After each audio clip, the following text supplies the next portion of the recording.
you don't do the research that I and others have done, you'll never know anything about them. I can guarantee you that. They meet in secret. They take oaths that they will submit to ritual murder if they betray those oaths. They have infiltrated every level of society, the military, and the government in all of the major nations, the important nations of the world, and most of the smaller nations. And they are, at this moment, I can assure you, in total control of everything. They're propelling the world into what they call a new world order. What they hope will be a utopia on earth for them, with us relegated to the position of mere slaves, much as the people were relegated to their positions in George Orwell's book, 1984. George Orwell was a member of British intelligence and knew what he was writing about. For I first got my glimpse into this plan when I was a member of the Office of Naval Intelligence. And British intelligence and the intelligence agencies of the United States of America are both working closely together to bring this about. And I will prove that to you tonight.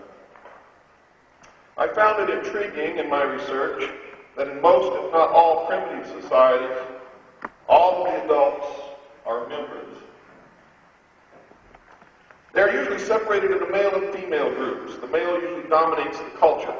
Surprisingly, this exactly resembles many civilized secret societies, in which they profess to want to give women rights, but in actual practice, they never, ever do.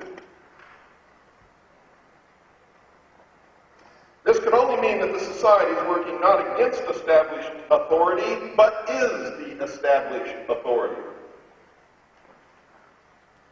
In fact, this would tend to remove any validity of any argument that all secret associations are dedicated to the destruction of properly constituted authority. How can they be if they are it? This can only apply, of course, where the secret society makes up the majority or entirety of any people which it affects. Only a very few fall into this category. For those of us here, except for maybe one or two members of these secret societies who have come to see how much we really know and how much of it we are really telling to you, we're left out of this cycle. The actual religion is as old as man. And it began on the first sunrise when the first man opened his eyes on this earth and saw the sun rise up and spread warmth across his body. And he could see, and he could act, and he could run from the wild animals because he could see them far away. He could take care not to step into danger. But then something happened. The sun went down, it sank, it died.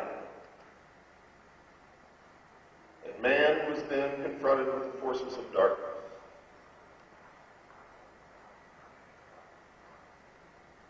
And man learned that the forces of darkness are not secure, that the beast can sneak up on him in the dark and eat him, that there is no warmth, that he must seek cover or shelter in order to survive. The next morning, however, man was surprised to see the sun was resurrected. It arose from the dead and again traveled across the heavens. It passed over and then died again. And this became the first religion, the worship of the sun. It was the first king who died to be resurrected to save his people. Now, to the priests of this religion, who came later, this was all symbolism for the power of the God of the universe. The sun was the symbol of the God, and the God was called Baal or Baal, spelled B-A-A-L. The oldest name amongst the people for this order was the Brotherhood of the Snake, also called the Brotherhood of the Dragon. And it still exists under many different names and many different occupations, some seemingly opposing the other, but they're all the same. all people with the Hegelian philosophy of political conflict resolution, thesis, synthesis. They find the synthesis first, what they want, and then they create the two forces that oppose each other that they know beforehand will create and bring about the synthesis. And people think it all happened by accident. The Brotherhood of the Snake is devoted to guarding the secrets of the ages. They conceal the truth from the people and have been hoarding and guarding secret technology since the beginning of man. And they're devoted to the recognition of Lucifer as the one and only true God. Now let me make something clear here. They don't really believe that Lucifer is God. They deal in symbology, and they heap layers of symbology upon symbology so it is difficult to penetrate to the truth. Lucifer is the symbol of the Luciferic philosophy, which is this. Man was held prisoner in the Garden of Eden by an unjust and vindictive God, and he was set free from the bonds of ignorance by Satan on the orders of Lucifer. Some say they're the same. Doesn't matter what you believe, this is their story. I'm going to tell it the way they believe it. They set man free with the gift of intellect, and through the use of the gift of intellect, man himself will become God. Lucifer is the symbol of the intellect, the brain, Baphomet. That's what the Templars truly worshipped. They didn't worship the skull. The skull was the symbol, the receptacle of the brain, the intellect. It is pure humanism. They were also the first communists. Communists came from them. And our enemy was never communism. Our enemy has always been the Brotherhood of the Snake.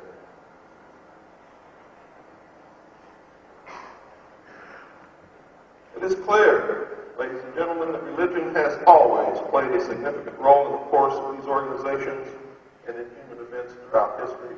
Whether or not you personally are religious makes no difference whatsoever. What religion you believe in also makes no difference whatsoever.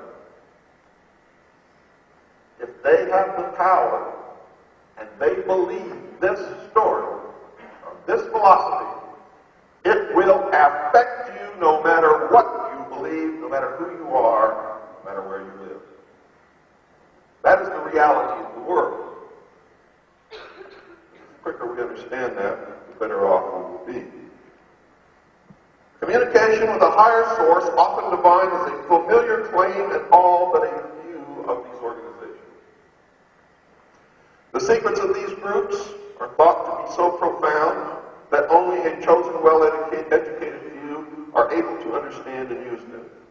These men use their special knowledge for the benefit of all mankind, and that's their rationalization for the terrible things that they perform in order to reach the end. They believe that the end always justifies the means. How are we to know what their end is? Well, throughout history, it's been kept secret, but they are so confident in attaining their goal now that anyone can find out. They're not even hiding it anymore. Indeed, it cannot even be said to be a conspiracy, for the definition of a conspiracy is two or more people who meet in secret to plan or do something which they know is illegal. They don't hide it any longer.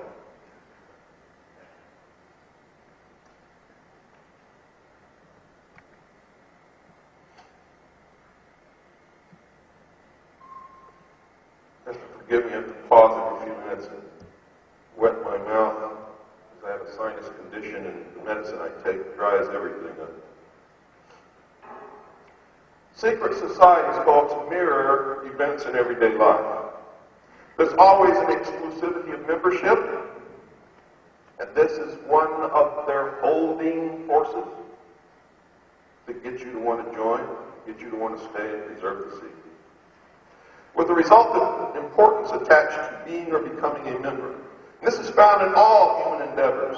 even those which are not secret, such as football teams or country clubs or your little clique on your block or your pub or whatever it is that you belong to. It's a human failing that we want to belong sometimes so much, we want to be loved so much that we give up what we should do in order to attain it.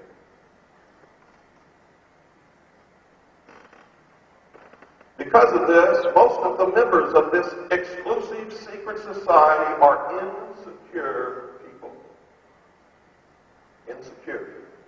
Lacking in affection and love. And even when they find out the truth about the organization, which they don't know for a long time, they sometimes rationalize staying with it to fulfill the need to be loved.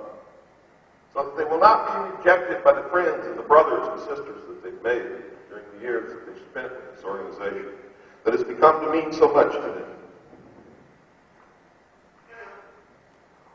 There's the use of signs, passwords, and other tools. They deal in symbology. They flaunt the truth in front of your nose all the time, but since you cannot read their language, you interpret it in another way. And I'll show you a good example of that in one of the videotapes in just a few moments. I'll also show you that on the Great Seal of the United States. The United States of America was founded by our forefathers to create the New World Order. The stated reason, almost always different from the real reason for the society's existence, is important. It can be anything, but it's usually fraternal and is found in all pressure groups wherever people congregate. And if you ask what the purpose is, it's a fraternal organization existing for the good of the community. Why do they take oaths that say that they talk about what happens during their meetings and the secrets of the lodge? That they will be slit from their throat to their stomach, or across their throat, or across their stomach, depending upon which oath and which degree they belong to. The comradeship is especially important, and notice the word comradeship. One of their bywords is comrade, our fellow traveler. And one of the ways that they can find out if you're a member or not, they ask you, have you traveled to the east? Are you a traveler? Are you a fellow traveler? And your answer will tell them whether or not you are a member. Now, you have to understand that not only were those the passwords and bywords and secret codes of this secret organization, but they were also used by the Communist Party, which is just another branch of the same organization, along with a religion that you just looked at, and another one called Mormonism.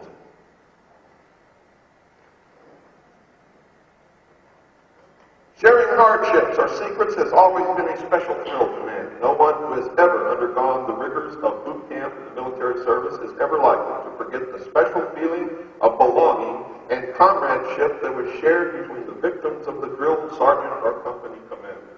Is that correct? It is with me.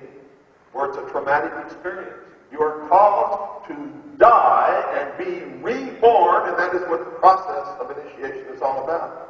They destroy your previous life, your previous personality. They destroy everything that you've ever been taught in your life. They shave your head off. They make you all look alike, and you are reborn as a soldier in this unit, and your attachment to that unit never leaves you for the rest of your life.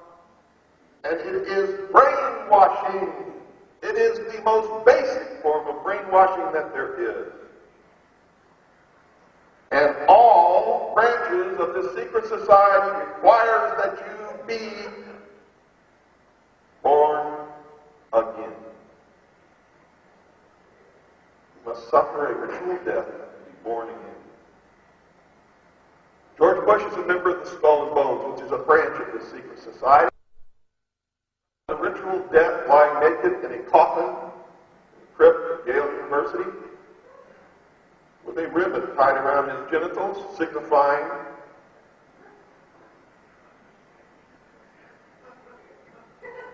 the amputation, the raising of man above the animal to the state of pure intellect. And in the ancient days, when you reached the 6th degree, this this operation was actually performed.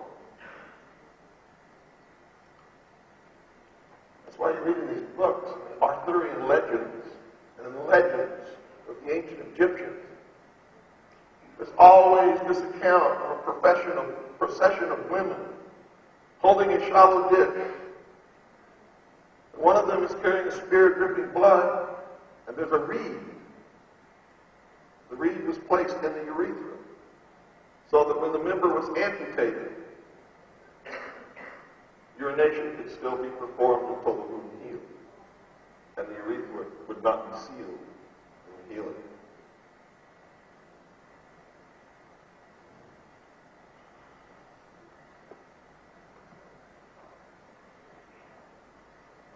The most potent tool of any secret society, folks, is the ritual and myths surrounding initiation.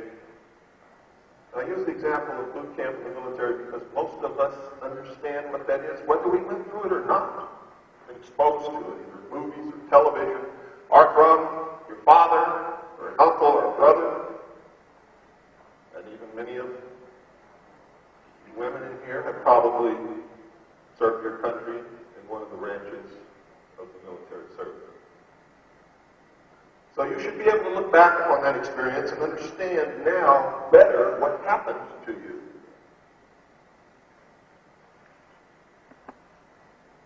These special binding ceremonies have very deep meaning for all participants. Initiation performs several functions which make up the heart and soul of any true secret society. Like boot camp, the initiation into the armed forces of important aspects of human thought that are universally compelling are merged to train and maintain the efforts of a group of people to operate in a certain direction. Initiation bonds the members together in mysticism, and that's how they corrupt the next generation into going along with the generation that preceded them. Or to open your mouth is to give up your standing in the community.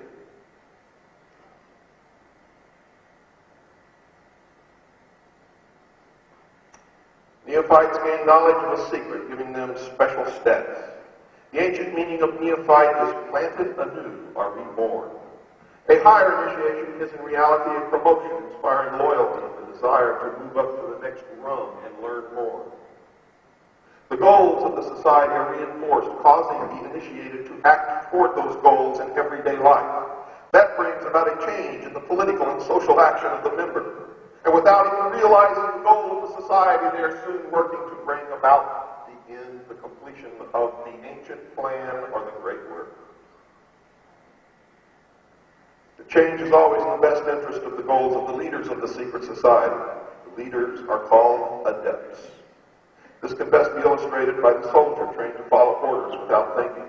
The result is often the wounding or death of the soldier for the realization of the commander's goal, which may or may not be good for the overall community. Initiation is a means of rewarding ambitious men who can be trusted. We'll notice that the higher the degree of initiation, the fewer the members who possess the degree. These organizations consist always of a pyramidal structure of membership, with a whole bunch of stupid, slathering idiots down here thirsting after the secrets that they will never know, and a few adepts at the top controlling them all. Why would anyone ever join a society that they know nothing about and are told from the beginning that they will never know anything about until they go through years of degrees of initiation? And we wonder how we can be manipulated so easily. Humanity, unfortunately, is flawed. We all battle daily within us to do the right thing and the wrong thing. Often the wrong wins out. Also, unfortunately.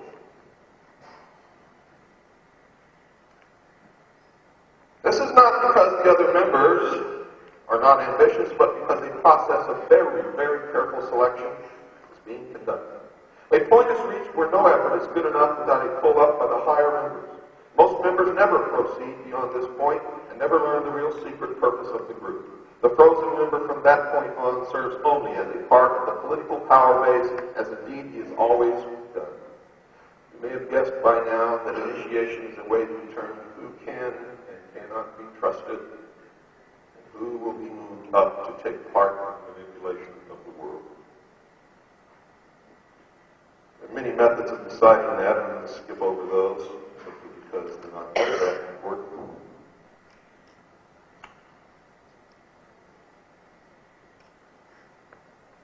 One of the mysteries is that religion, in most instances, but not all, is but a tool to control the masses. Knowledge or wisdom is their only God. Lucifer is the symbol of that God. The sun is also the symbol of God. So is Osiris, Ra, the light. Since some people say that Lucifer is also Satan, they may be satanic. However, I have not been able to prove or disprove that statement. So I will in the pyramid, and whenever you see that eye in the pyramid, you are looking at an organization that belongs to the secret group. Whether you call it Freemasonry or the Ancient Order of the Rose and Cross or the Knights Templar or the Sovereign Military Order of the Knights of Malta or the Knights of St. John of Jerusalem, it makes no difference. They are all the same. Another symbol is the beehive. Another symbol is the circle with the dot in the middle. There are many more. But the pyramid with the all-seeing eye is the most prevalent, the one that you will see probably most often.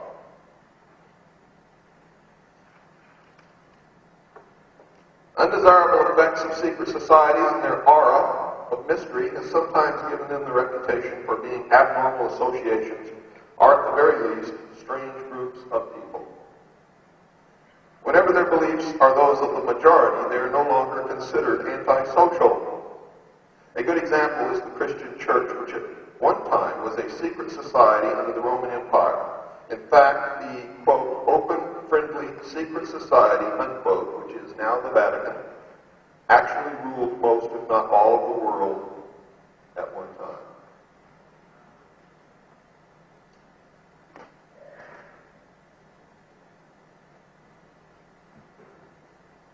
Since the beginning of recorded history, governmental bodies of every nation have been involved in maintaining the status quo to defend the establishment against minority groups that sought to function as states within states or to oust the constituted authority and take over in its place. In effect, they become governments within governments, veiled and hidden, but always the power behind the throne.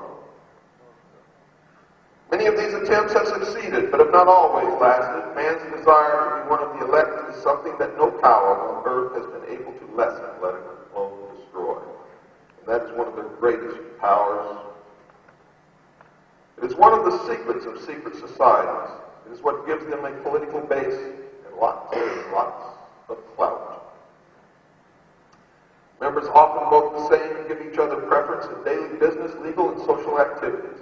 It is the deepest desire of many to be able to say, I belong to the elect. I am one of the chosen few. I know secrets that you do not know.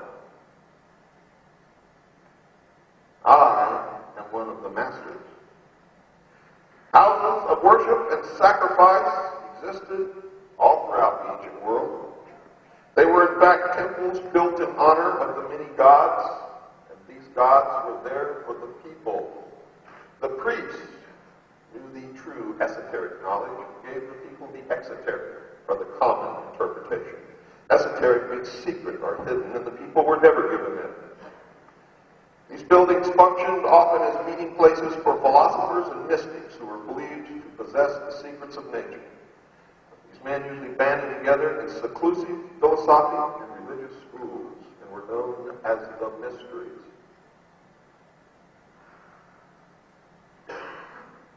The most important of all these ancient groups is the Brotherhood of the Snake or Dragon, simply known collectively as the Mysteries.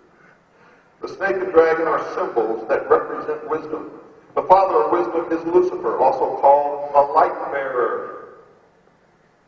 And this is where the deception begins to come in, because Christ said that he was the light. That's why so many people get confused. I am of the light, therefore I cannot be wrong. Which light? Which light are you with? And who taught you about that light? And what does it mean? Because I can guarantee you, most of us only see the exoteric interpretation, not the real meaning. And many people are following the darkness, believing that they are with the light.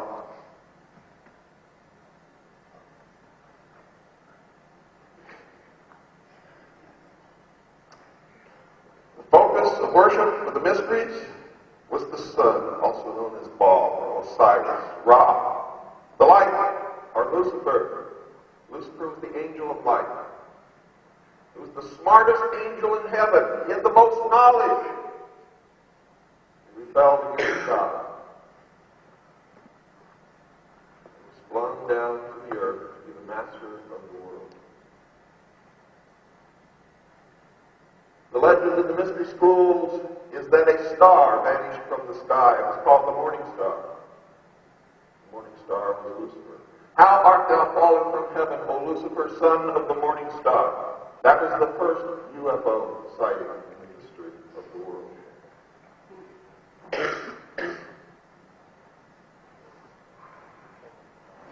The sun is the representation of their God. Osiris was represented by the sun. That's a quote from Albert Pike. How art thou fallen from Lucifer, how art thou fallen from heaven, O Lucifer? Isaiah 14, verse 12. It is claimed that after Lucifer fell from heaven, he brought with him the power of thinking as a gift for mankind. Quote from Fred Giddings from his book Symbolisms in Occult Art.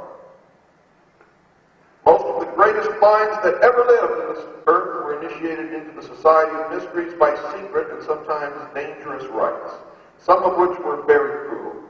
Some of the most famous were known as Osiris, Isis, Sabius, Civil, Elasis, and Baal.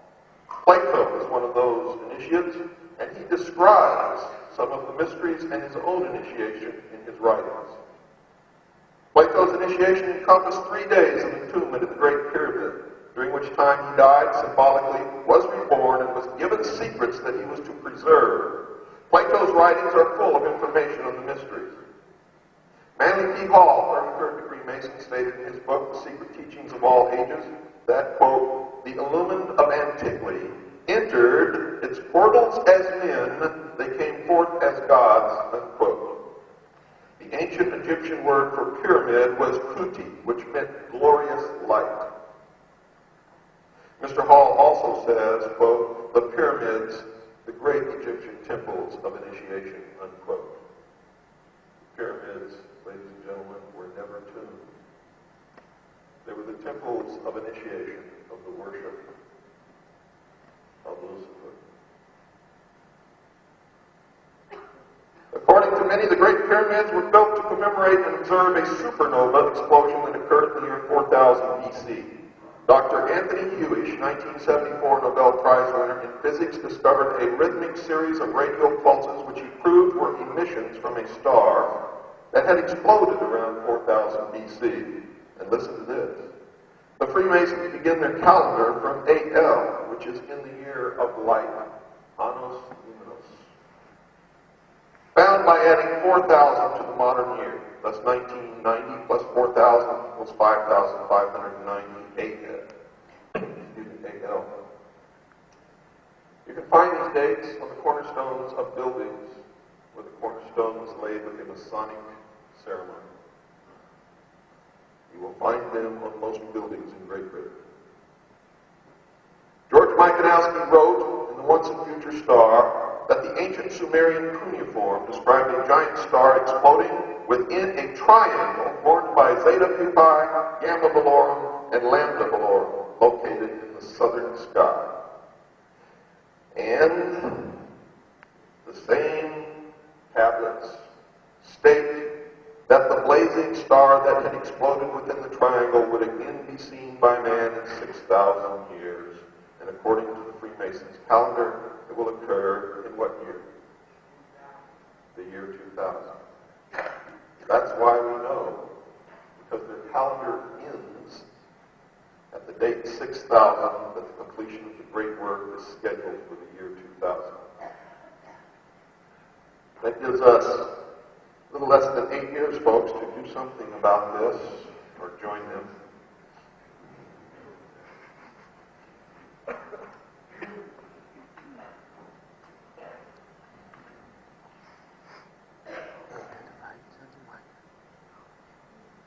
Now here's some more of their beliefs, and I'm quoting. The first one, I always quote them, so that nobody can ever accuse me of bringing false charges against this group. I tell you what they believe, I'm quoting them. The first man who bethought himself of saying, "This is mine," and found people simple enough to believe him, was the real founder of civil society. What crimes, what wars, what murders, what miseries and horrors would he have spared the human race if someone would have warned? Beware of listening to this impostor. You are lost if you forget that the fruits of the earth belong to all and the earth to no one. That's communism. Ownership of property is not peculiar to the human race. The bird has its nest. The dog has its bone that it will savagely defend. If everything were divided up today, all would be unequal again tomorrow. One man would fritter away his share. Another would double it by turning it to good account. The practical and energetic would soon be more prosperous than the idler or the wastrel. The parable of the 10 talents perfectly illustrates the difficult capacity of differing men to deal with money. And that is why we must rule with a benevolent despotism.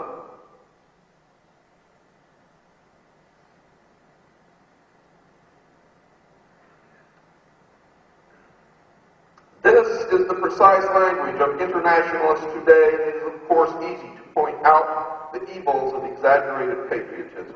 But it will not be found that the man who loves his country is less able to respect foreign patriots any more than that the man who loves his family is a worse neighbor than one who cares little for his wife and children.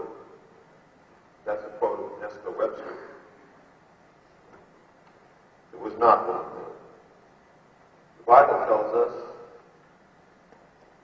and the laws of nature tell us, that he who frivels away his money does not deserve it.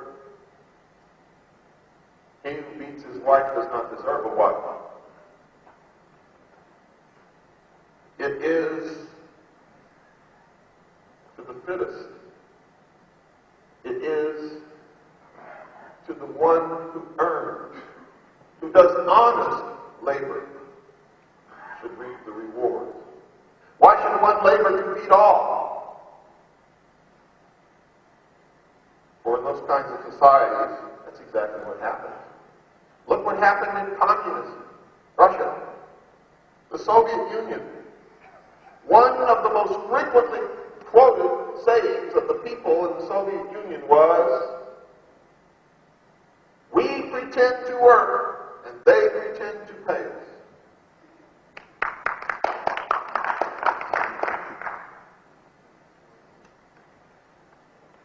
So I can safely tell you, with no psychic powers whatsoever, that the New World Order will be totalitarian and socialist in nature. Here are their tenets. Abolition of monarchies and all ordered government, except for theirs. Abolition of all private property and inheritances. Abolition of patriotism and nationalism. Abolition of family life and the institution of marriage and the establishment of communal education of children. Abolition of all religion. And if you look around you in the world today, that is exactly what is taking place, folks. Exactly. They're building their world under our noses, and because they're generally right when they call us cattle who don't use their brains, unfortunately, they're getting away with it.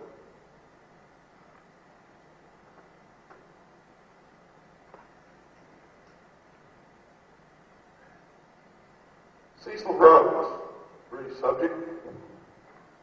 His great friend of Albert Pike's, the man who established the control of the Illuminati in the United States for its evil intent. He's also a good friend of Giuseppe Mazzini, who was the head of the Illuminati in Europe. They corresponded frequently.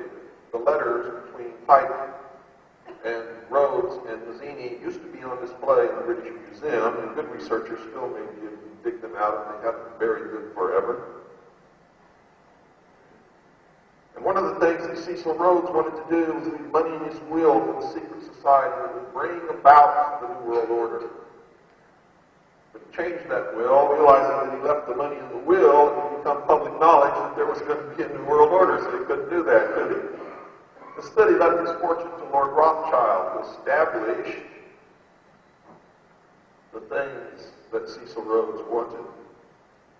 He wanted bright young men chosen to be trained in England to become the leaders of the New World Order. So the election that just occurred in the United States of America was no victory for us, for Bill Clinton was a Rhodes Scholar. He's also a member of the Council on Foreign Relations, the Trilateral Commission, and he's a Mason. So we just lost all the way around. All the way around. In my country, the United States of America, of a total of 1,317 American Rhodes Scholars, up to 1953, and that's as far up as we're able to get it because we can't identify the positions that they all hold now. 431 held or hold positions in teachings, educational administration. Among them are 31 college presidents, 113 held government positions, 70 held positions in press and radio, and 14 were executives in foundations.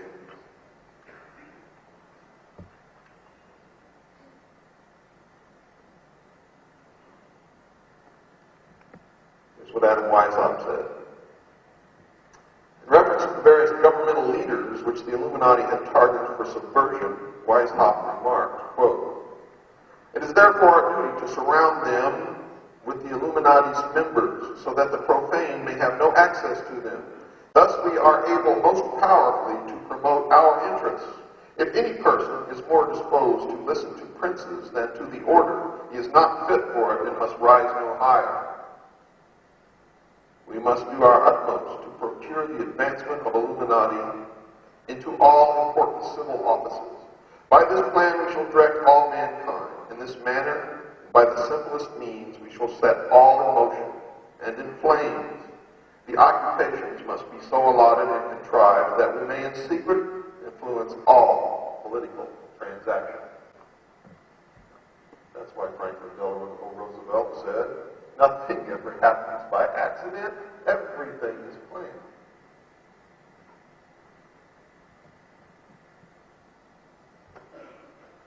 On the 16th of July in 1782, they had held a secret Congress. Nesta Webster observes, quote, "What passed at this terrible Congress will never be known to the outside world, for even those men who had been drawn unwittingly into the movement and now heard for the first time the real designs of the leaders were under oath to reveal nothing. One such honest Freemason, the Comte de Berriew, a member of the Martinist Lodge at Lyons, returning from the Congress de Willemsbad, could not conceal his alarm, and when questioned on the tragic secrets he had brought back with him, replied, quote, 'I will not confide them to you. I can only tell you that all this is very much more serious than you think. The conspiracy which is being woven is so well thought out that it will be, so to speak, impossible for the monarchy and the church to escape from it.' From this time onwards, says his biographer, Costa de Beauregard, the Comte de Berriew could only speak of Freemasonry with horror." Unquote.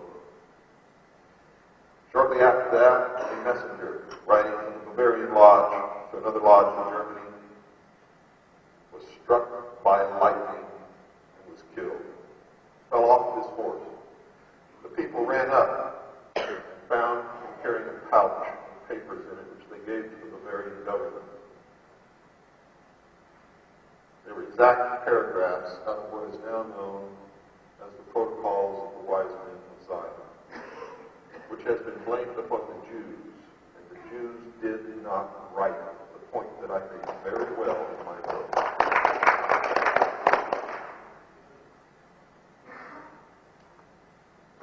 You see, folks, in the New World Order, all existing religions will be destroyed, including Judaism. All of you who have been persecuting the Jews, thinking that they're the cause of all of our ills, are falling exactly right into the hands of those who would enslave us. For that is how they manipulate us, and that's how they destroy us, by getting us fighting against each other. In the United States, it's blacks against whites. I never met a black man or a woman who ever sat around their kitchen table and thought seriously about coming to kill me. And I never knew any white person in the United States who ever did the same thing. Yet constantly, social pressures are put upon us to battle with each other. And if you trace these social pressures, they always lead to the same place, the lodges of Freemasonry, which to this day are segregated.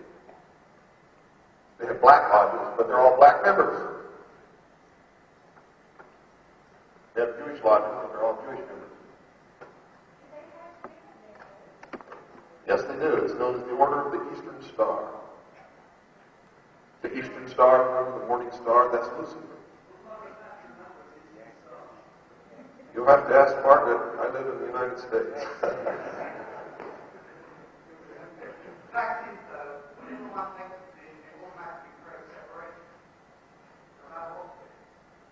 Well, let's hold our questions till the end, folks. I've got a lot of ground to cover.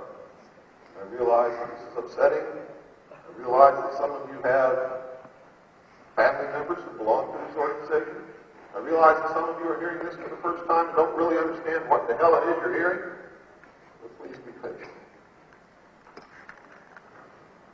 The Council on Foreign Relations Handbook of 1936 provides the following details concerning the organization's establishment by Freemasons on May the 30th, 1919.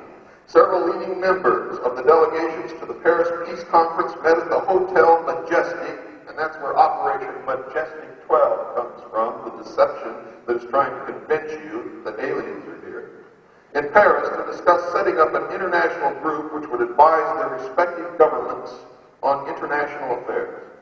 The U.S. was represented by General Tasker H. Bliss, Chief of Staff, United States Army, Colonel Edward M. House, Whitney H. Shepardson, Dr. James T. Shotwell, and Professor Archibald Coolidge. Great Britain was unofficially represented by Lord Robert Cecil, Lionel Curtis, Lord Eustace Percy, and Harold Temperley. It was decided at this meeting to call the proposed organization the Institute of International Affairs. Percy eventually became Pierce in the United States.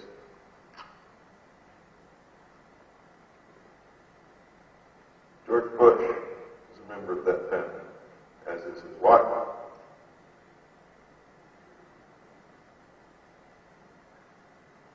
At a meeting on June 5th, 1919, the planners decided that it would be best to have separate organizations cooperating with each other. Consequently, they organized the Council on Foreign Relations with headquarters in New York and a sister organization, the Royal Institute of International Affairs in London, also known as the Chatham House Study Group, to advise the British government. A subsidiary organization, the Institute of Pacific Relations, was set up to deal exclusively with Far Eastern affairs. Other organizations were set up in Paris and Hamburg, the Hamburg branch being called the Institute for Auswärtige Politik, and the Paris branch being known as the Centre d'études de politique étrangère. I'm not good at French, so I hope you understand. Baron Edmond de Rothschild of France dominated the Paris Peace Conference, and each of the founders of the Royal Institute ended up being men who met Rothschild's approval. The same was true of the Council on Foreign Relations, which was not officially formed until 29th July 1921. Money came from J.P. Morgan, Bernard Baruch, Otto Kahn, Jacob Schiff, Paul Warburg, and John D. Rockefeller, amongst others. And this was the same crowd involved in the forming of the Federal Reserve. The Council's original board of directors included Isaiah Bowman, Archibald Coolidge, John W. Davis, Norman H. Davis, Stephen Dugan, Otto Kahn, William Shepard, Whitney Shepherdston and Paul Warburg in the center of power was with the Knights of the Golden Circle in Cincinnati. I do most of my research, ladies and gentlemen, through genealogy, because I have found that they pass their membership in these organizations down from father to son, and they intermarry to keep the power within great families. This is called an oligarchy. Now, one of the great initiation rites in Freemasonry is the story of Hiram Abiff. And the story goes that the master mason in building the Temple of Solomon, which is all allegory, it doesn't mean anything about the real Temple of Solomon. They deal in symbols. The Temple of Solomon is the temple of the sun. The knights of the temple are the temple builders. The temple is the body of man, which they strive to make perfect. And when man has reached the perfect state, he will be known by the number 666. That's what all this New Age gobbledygook is all about. It took me years to discover this. I thought I was never going to do it. And I finally did. It made me so happy.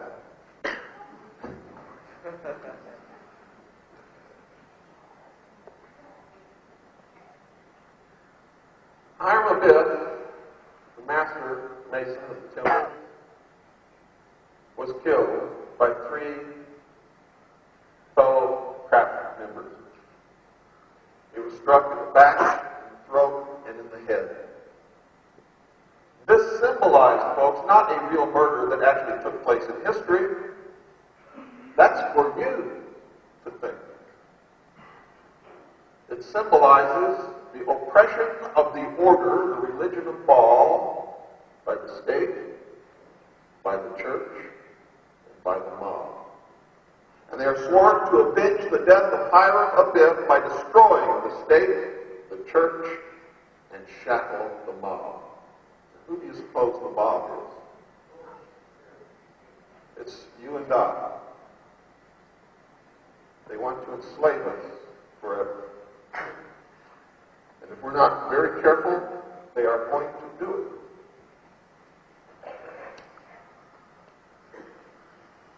You hear all this talk of Isis and Osiris and the Earth Mother. And nobody really knows what that means. Also, some people profess that they do. And when you think that you do, you are holding with your teeth to the butt of the exoteric joke. I'm going to give you the true meaning now. The fable of Isis and Osiris, as it has descended to us in the account given by Plutarch, has not been greatly amplified by modern research. The Egyptian fragments which have been translated in recent years offer no complete account of the birth, life, death, and resurrection of Osiris, who was really who. I'm going to give you the account of the rule and death of Nimrod. Because Nimrod was Osiris. Nimrod was the first priest in the cult of the worship of Baal. And the story of the life and death of Osiris is the story of the life and death of Nimrod, who represented their god, Lucifer. The ancient Babylonians, Nimrod was the light, the chief priest. He was the one who created the religion in the first place, built the city. He taught the men how to make war, go kill animals. According to legend, his wife taught the women how to plant and harvest crops. This is what is meant by the gift of intellect, knowledge to man. Does everybody follow me, I hope?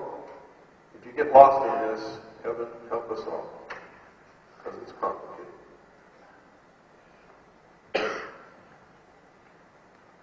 Anyway, I'm going to go over it quickly. Osiris was a great king in legend. Everybody thinks this is Egyptian, but it's Babylonian. He was a great king. He taught the men how to hunt, how to build walled cities to protect themselves from enemies and from wild beasts. His wife, Isis, in the old religion, was Astarte, the women how to sew and reap the harvest. The people loved Osiris, but he had a jealous brother, Typhon, also known as Set, who conspired to kill Osiris and did by building a coffin out of wood, and said that anyone, it was a beautiful box, actually, it wasn't a coffin, it was beautiful, according to the legend, it was the most beautiful box ever built. According to the legend, at one dinner party one night, Typhon set this box in the middle of this road in the room and said, anyone who can lie perfectly, fit in this box perfectly, can have it. Everyone tried, but he had built it to the exact length or height of Osiris. Osiris laid the box and fit. Quickly, being his henchman, grabbed the top of the box, put it on, nailed it down, and poured molten lead around the seams. They then took it out and buried it under a tree. This morning, you heard about the forest from Eustace Mullins. It's the same story. That's why the tree, the forest, is so important to these people. Osiris, coming home and not finding her husband and brother, set out to find him. Found him, brought him back to the castle, and by magic was trying to bring him back to life. When Typhon found out that she found the coffin, they snatched the body, chopped it into 14 pieces, and scattered it over the land. Isis, in a fit of rage, flew out to find the pieces. She found all save one. She found all the pieces except for the penis of Osiris, which is also known as the lost word of Freemasonry, or the generative force, the G in the middle of the star, denoting generation. And so, she made a substitute. Some stories say out of wood, some say out of gold. But the religion in their altars always had a gold penis, which in later years became an obelisk. The obelisk is the penis of Osiris. It's the symbol of the presence of Lucifer. It's the lost word of Freemasonry. It's all of those things. Isis, in her sorrow, changed into a hawk and hovered above the body in a magical ceremony and became pregnant with a child Horus. Now I'll interpret all of this for you, folks.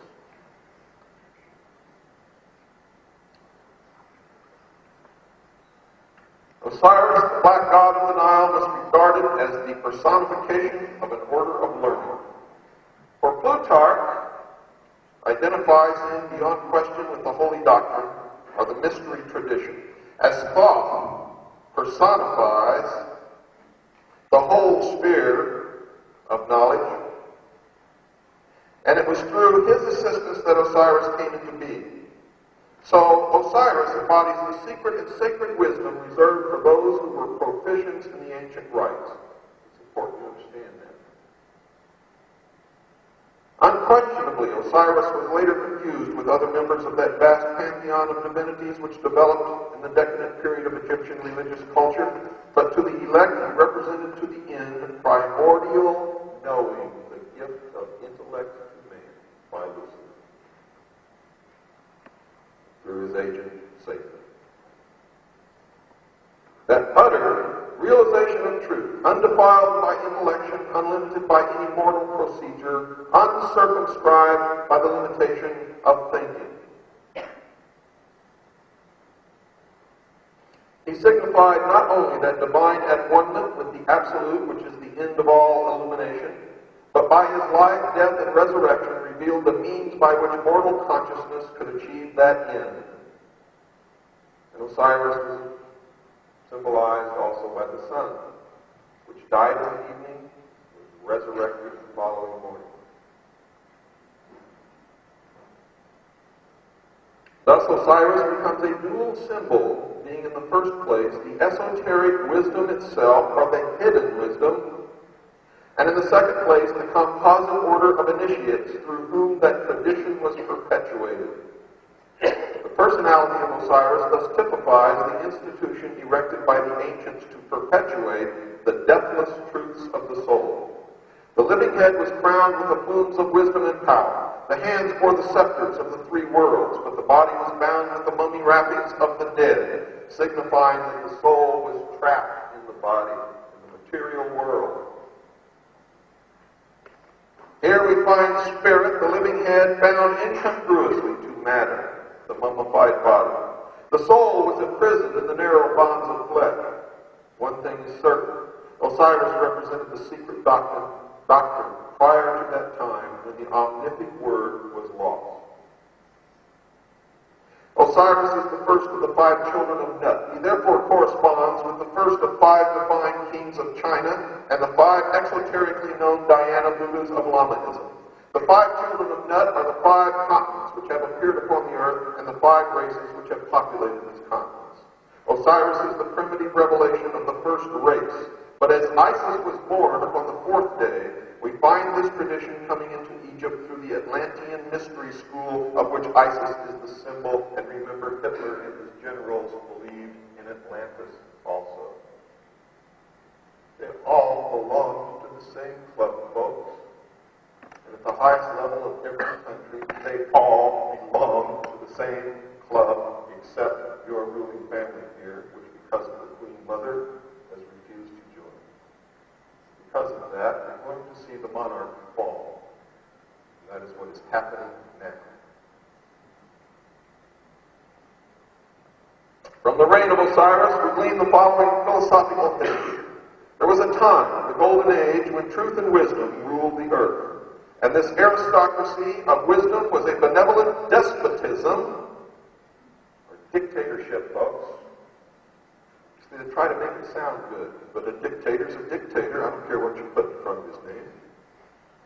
In which men were led to a nobler state of being by the firm, kindly hand of the enlightened sage. Well, go back and read about ancient Babylon, and you'll find that the king did not have any kind of a kindly hand, but firm it was, often firmly enclosing the handle of the sword, to the use of which heads rolled. This was the divine dynasty of the mythological priest kings who were qualified to govern humanity by virtue not only temporal, but by divine attributes. And there is a bloodline that has been guarded jealously by these people for centuries. It is the line of those who throughout history have claimed and have been given the divine right to rule. The symbol of this bloodline is called Jacob's Pillar, which is the stone under the coronation throne of England.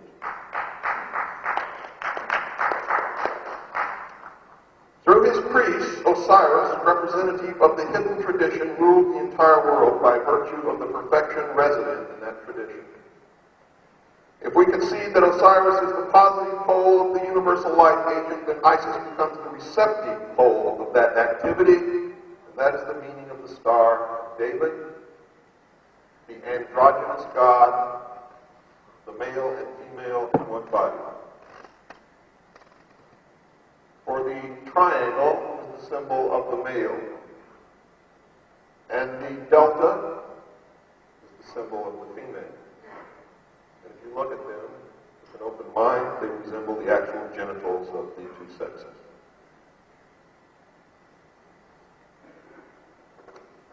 In other words, folks, Osiris is the doctrine, Isis is the church. You can forget all this earth mother bullshit.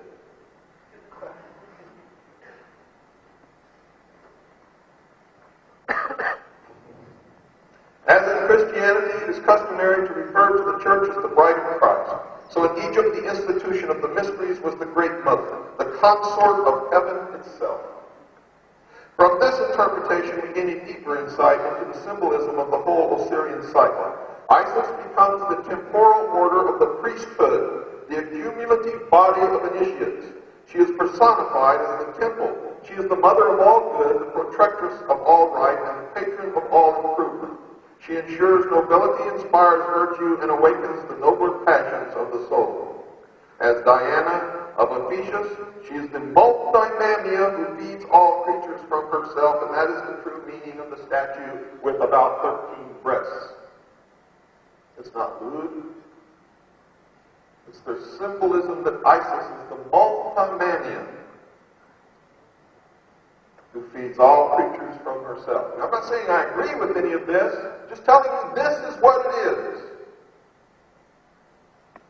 This is the truth.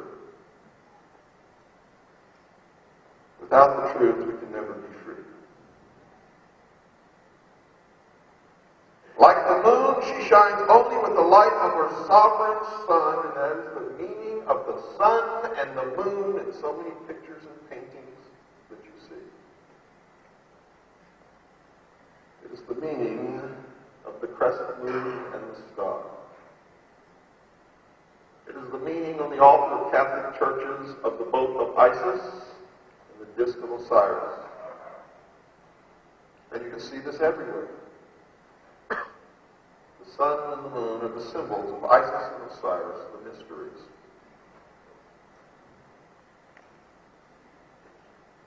Like the moon, she shines only with the light of her sovereign sun, even as the temple can only be illumined by its indwelling truth.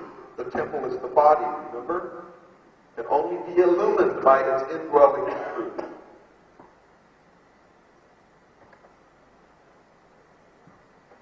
Titan is the embodiment of every perversity. This is their belief. He is the negative creation, the Ahriman of Zoroastrianism. He is black magic and sorcery, the Black Brotherhood, also called the Jesuits.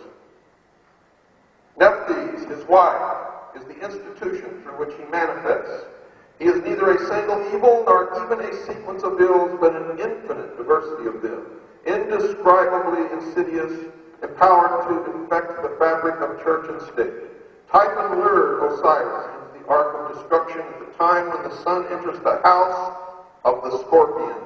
Hence we know him to be the eternal betrayer, that ageless Judas, who undoes all good things and inevitably presages ruin. And according to the mysteries, Christ represents Osiris and Judas is Typhon in the mystery of the Christian religion. And once again, not saying I believe this, just telling you this is what they believe. And if they hold the power, it will affect us no matter what we believe. Please understand that. He is the power of the physical universe which is constantly seeking to destroy the spiritual values locked within its substances. He strikes in the 8th month. Suppose that a child delivered in the 8th month of the prenatal epoch cannot live because of the curse of Typhon. Osiris was born in the 7th month, and that's why the United States Declaration of Independence was signed in July. I'll show you that later. All of our forefathers in the United States were Freemasons. Every member of the party that formed the Boston Tea Party through the tea in the Boston Harbor were Freemasons. Paul Revere was a Freemason. George Washington was a Freemason. Benjamin Franklin was a Freemason. Thomas Jefferson was a Freemason. Learned Jesuit father sees in Typhon Cain and his brother Osiris Abel. See how they turned it around? Truth is, nobody knows who anybody is. They don't know either. You know how they can tell who is one of them? If you consent to be one of them and keep the secret, you are one of them. It doesn't matter if you are a Jew, if you are black, if you are white, or what religion you belonged to before you joined. George Bush is a member.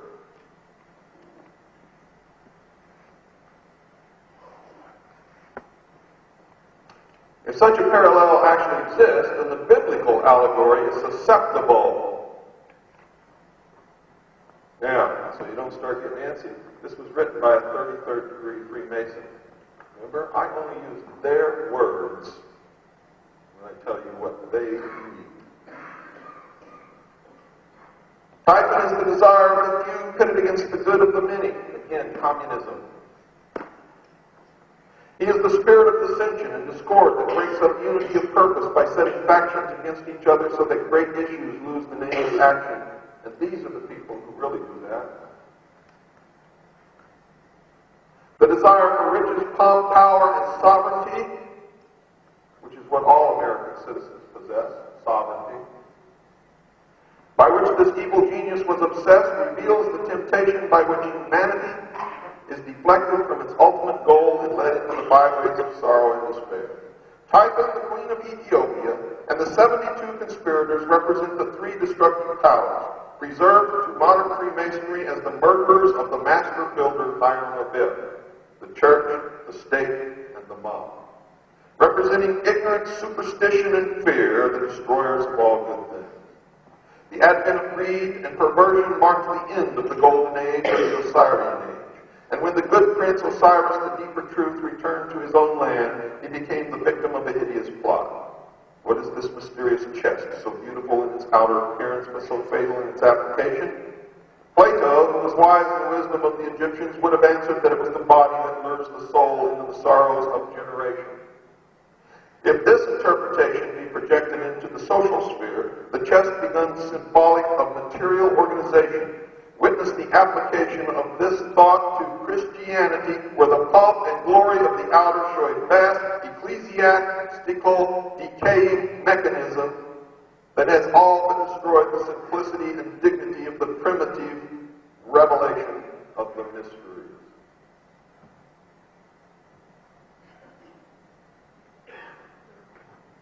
Christians will not be allowed to live the New World Order. Neither will be the followers of Judaism, Islam, or any other religion. There will be a new religion, a humanist religion, where man will be God and religion will change with the needs of man. Christ will become a consciousness, and you will all worship Lucifer, except for a few of us who will refuse.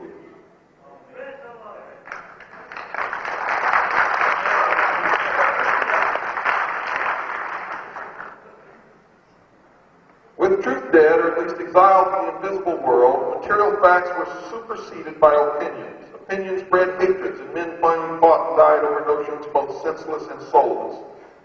What's wrong with their interpretation, folks, is that every investigation, the beginning of every war, and every theft, and every destruction of a nation and peoples that were living happily, lead you right to their door. Every time. But you see, this is written by a 33rd degree Freemason who then shows this to a new initiate who believes it. They're not told the truth until they reach the 30th degree.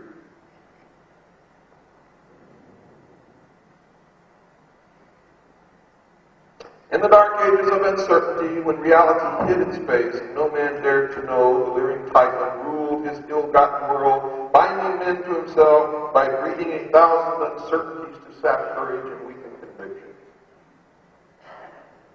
And in that, they're absolutely right. During the dark ages, the oppression of the Catholic Church was horrible.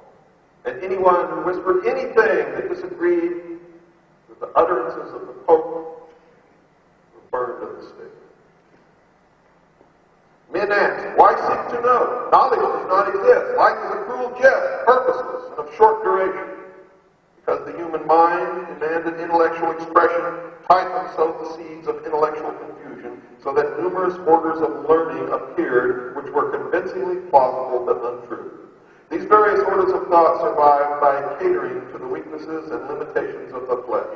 Today our great industrial civilization is feeling the heavy hand of an outraged destiny. The evil genius of our ambitions has again undone us, and our follies crumble about us. Typhon rules the world. The earth today is the arena of the ambition, which is another lie. You see, because when you investigate who really rules the world, these men occupy the top positions in every country of the world. Remember, Satan is the great deceiver. What then of Isis, the mother of the mystery, she who was so defiled and desecrated by the profane that her sages and prophets were forced to flee into the wilderness to escape the machinations of the evil one? Is she not the woman clothed with the sun? Of Revelation, who flees with her man-child into the wilderness to escape the evil purposes of the great dragon? That's what they believe. The glory of Egypt ceased with the death of Osiris. The mighty temple still stood, but the God who illuminated them had gone. The priests bowed helplessly before the dead embers of their altars. One by one, the sanctuaries crumbled into ruin, and the custodians of these ancient truths hid themselves in obscure corners of the earth, lest they be hunted down and slain for the sin of dreaming and hoping for a better day. ISIS then, as the scattered but still consecrated body of initiates, began the great search for the secret that was lost.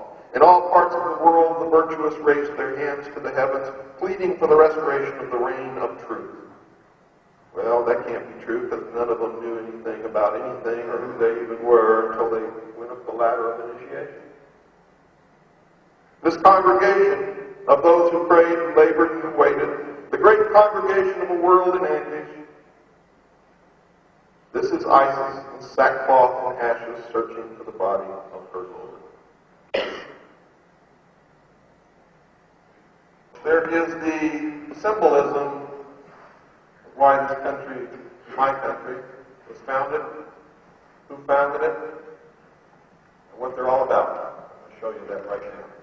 And I believe I'm the first one that's ever truly interpreted this. I know most of you don't have dollar bills, great seals on the back, an obverse and a reverse. When you hand this down, you can pass it around and look at it while I'm talking. Unfortunately, I don't have 1,000, I'd give it to you. Just pass it around so you can see what I'm talking about. And don't worry about giving it back to me, it's not worth it.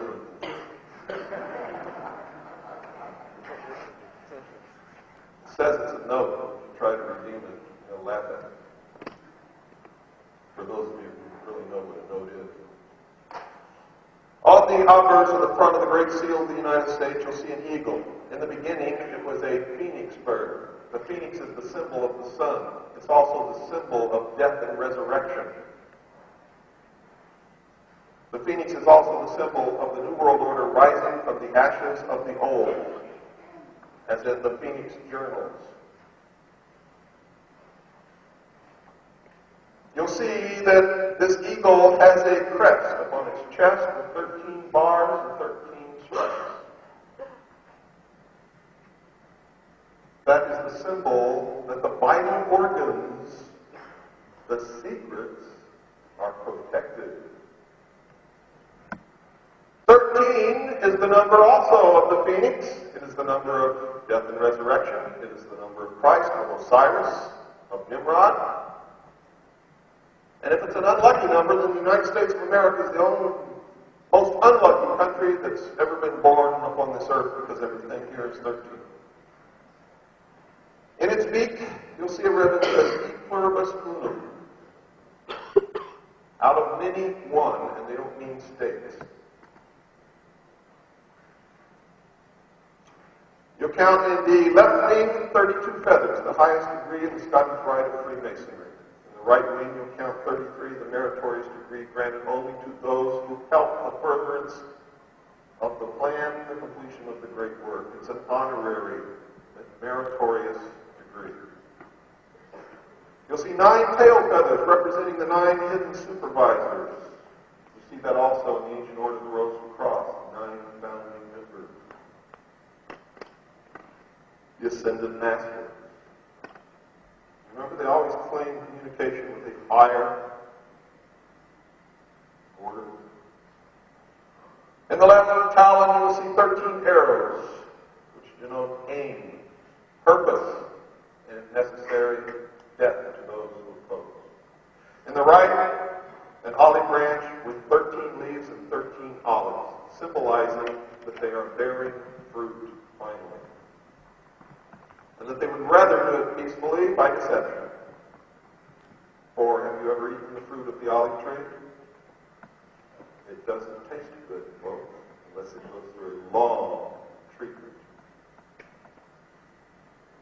Above the head of the eagle, you will see a glory, in which is the symbol of the androgynous god of the mystery schools, Lucifer. Now, this is not the symbol of the Jews. This is an ancient symbol. The Jews did not even adopt this symbol until the 17th century. It was not the seal of Solomon ever. Ever. You will see 13 stars. Five-pointed, representing the feminine, which make up a six-pointed star representing the masculine. And they're together. You can also draw the male and the female parts, symbolizing positive and negative, good and evil, male and female. And around the outside, you can count 14 little puffs of clouds representing the 14 parts of Osiris that were chopped up and scattered over the land. On the reverse of the Great Seal, the first thing you'll notice at the top is Annuit Septus. According to the Freemasons and the dictionary and all of that stuff, Annuit Septus means he approves of our work. He who? Well, to them it's Lucifer. Everybody else has always thought it was God. But a more literal translation of this Latin, Annuit Septus, means announcing the birth of. And underneath it says, Novus Ordo Seclorum, which means literally translated, new order of the ages or new world order. Secular is also used to mean worldly. Seclorum is intentionally spelled wrong so that exactly 39 letters come out, adding the letters in the bottom course of the pyramid, which make up the Roman numerals denoting 1776.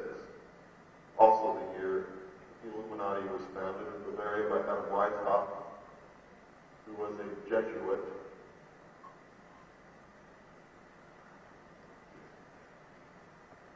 Why is that significant? Exactly 39 members of our forefathers signed the Constitution. There are exactly 39 core members of the Bilderberg Group. It is the occult symbology, 3 times 13. The Trinity, 3 times. The order of the trapezoid. The pyramid, the pyramid, the pyramid, and the pyramids below the pyramid. Anybody in the New Age movement has heard that, but I guarantee you didn't know what it meant. You'll see behind the pyramid is a barren desert, meaning when they left Europe, they left persecution behind, and before the pyramid, you can see the growing green things. We've sown our seeds, and they are now beginning to grow. The pyramid has exactly 13 courses, and it's topped by the eye of Horus, the all-seeing eye. The body of initiates represents the eyes of the whole. It's also the eye of Osiris, which means that you can't meet anywhere or do anything without one of them watching you. It's not the eye of God, it's the eye of him. It's a warning.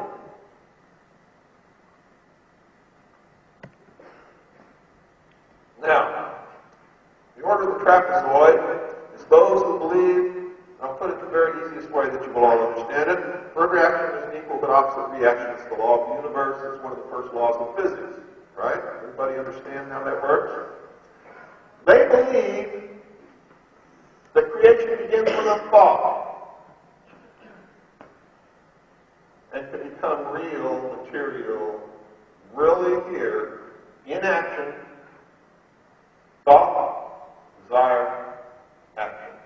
The 3 legs of the pyramid is why the triangle is so important to the mystery.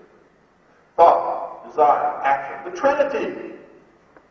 Astarte, Nimrod. The priesthood were the children.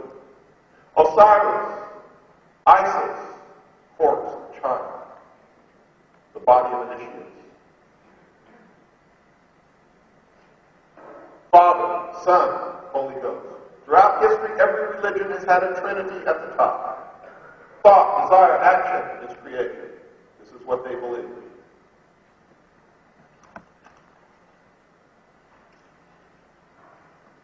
So, 3 times 13, folks, is the Trinity. Death and resurrection. And I knew that this was the key for years, but I didn't know how to work the formula. So I met a New Age guru who sat down and was telling me all about the positive and negative, the pyramid, below the pyramid, and how if the minute something is created, its opposite is created at the same time, and the light bulb. That's the key. Because that's their philosophy in a nutshell. And if that's really true, because remember it's the androgynous God. Nothing can appear on this earth or in this universe is positive without a negative. Further action is an equal but opposite reaction. If it didn't, nothing would work. And that's why I'm telling you right now, there will never be all good in the world. Flies in the face. One of the primary laws of the universe, unless Christ can come down here and work some magic, and I sincerely hope that he comes soon.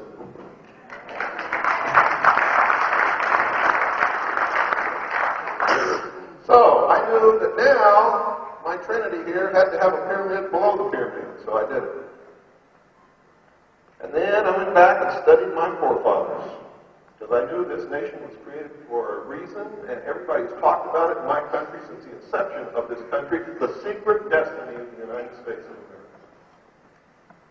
Everybody talks about it. Nobody knows what it is. So I knew also that if all this other stuff was on the Great Seal, then the identity of our forefathers and what they were up to would also be on this Great Seal, and it is. On the bottom, of course, of the pyramid are the Roman numerals 1776. I also discovered that Benjamin Franklin and Thomas Jefferson both were probably the two best astrologers that ever lived in their day. And it was them who calculated the exact date and time that the United States would be born by the signing of the Declaration of Independence. So I just merely took this and plugged it into the formula. The generative force is the male part, the penis of Osiris, the lost word of Freemasonry. So I have to do it with the top pyramid, the penis, the generative part. So all I did was plug this in. I didn't even change the order of the numerals at all. M, D, C, C, L, X, X, V, I. I just put them where they naturally belong, starting with the apex of the first triangle and moving right across in the exact order that they appear. So what have I got? Across the top, I got MCX. That's 1,110. Being the researcher that I am, I quickly latched on to what that meant.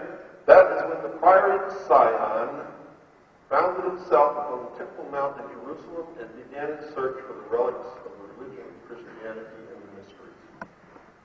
Everybody thinks the Priory of Sion is a priory of the Catholic Church, and it is not. The Priory of Sion quickly commissioned 9 others to help them search the caves in the Temple Mount to find the relics. These men, 18 years later, became the first 9 members of what is now known as the Knights Templar. So our forefathers were Knights Templars.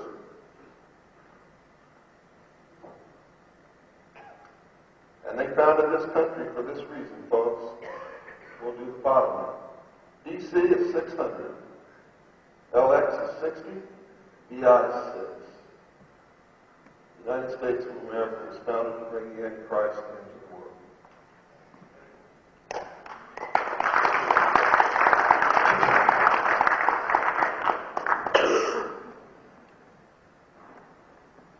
Now, I'm going to make it real for you, folks.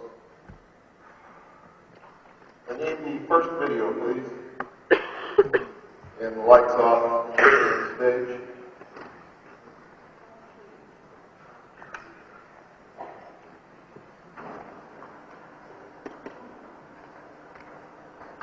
Believe me, I'm not pleased by any of this.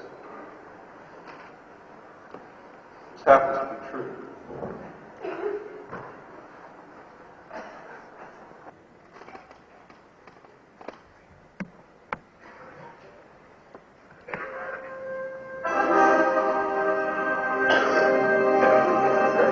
Osiris riding across the heavens in the boat of Isis.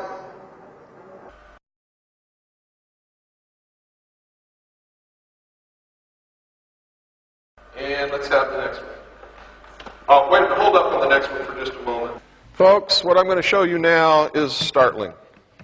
It's the first time anybody in the world has ever seen it. Anybody.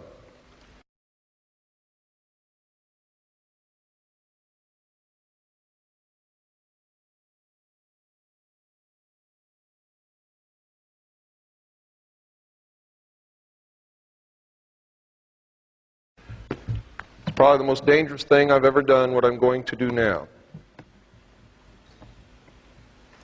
Dealey Plaza in Dallas, Texas, is on the 33rd parallel. It is in the shape of a pyramid, the eye being the underpass going under the railroad bridge. In Dealey Plaza are the four quarters of a Celtic temple and an obelisk dedicated to the location of the first Masonic Lodge in Texas. It is an outdoor pagan Masonic temple of the Scottish Rite. The first and only Catholic president in a Freemason founded and controlled country. He was shot in the back, in the throat, and in the head, the exact same wounds suffered by Hiram Abiff in the Masonic initiation. With one blow, the Scottish Rite of Freemasonry destroyed the political will of the American people, struck a serious blow to the Catholic Church, and crippled our country.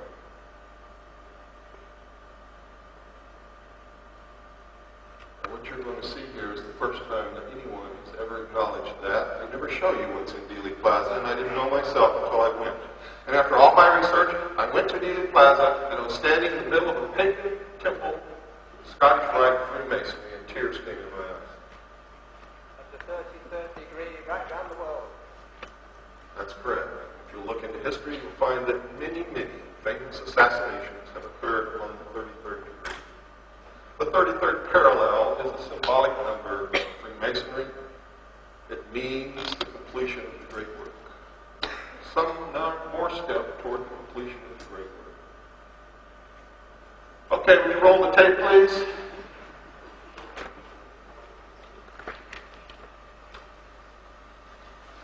Could you dim the house lights, please? Thank you. You can see Dealey Plaza, the obelisk where Kennedy was shot, the 6th floor window is a perfect triangle. Also, where Oswald was shot is another triangle. You can see the four quarters of the Celtic temple, which indicates the Scottish Rite. That's the grassy knoll.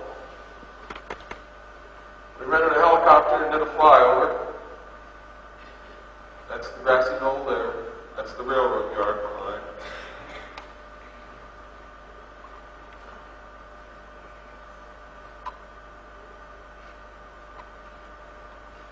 This is the corner of Main and Houston. Kennedy came down Main, turned right, and went that way on Houston Street. They were supposed to go directly down Main Street through the center of the triangle, but the 33rd parallel is up on the hill. 33rd, green 3 is 6. 6th floor window. And there's another combination of 2 3s which makes the third 6. There's the obelisk, the penis of Osiris, crowned with a flame representing the light or Lucifer. It also represents knowledge, the intellect, primordial knowing.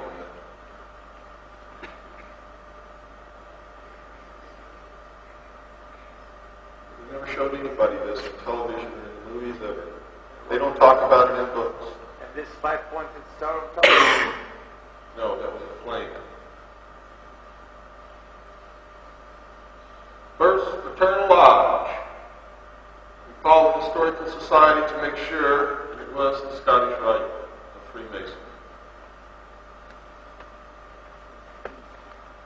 The plaza is named after a man named Dealey, who was a prominent Freemason in the city of Dallas. John F. Kennedy was the sacrificed king. His blood was spilled on the altar of an outdoor temple. Why noon? The god is the sun as it reaches its highest point and has its greatest power at noon.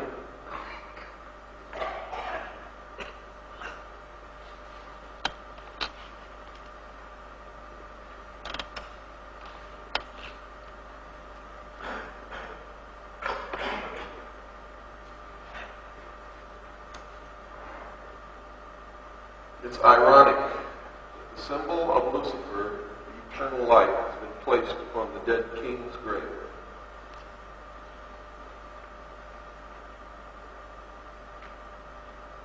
a victory.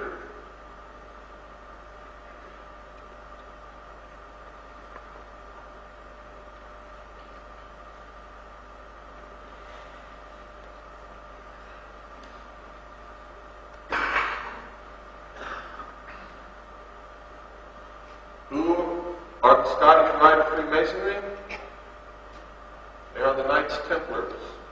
The world's first international bankers, and they are still the world's international bankers.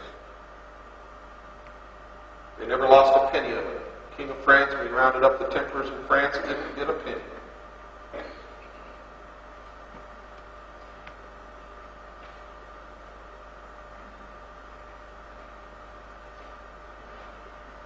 And that, folks, is where Lee Harvey Oswald was shot. They never told us that that was in Dealey Plaza either. All sacrifices must be performed in the temple. That's the old Dallas courthouse. And on the roof you will see the symbol of the Brotherhood of the Dragon.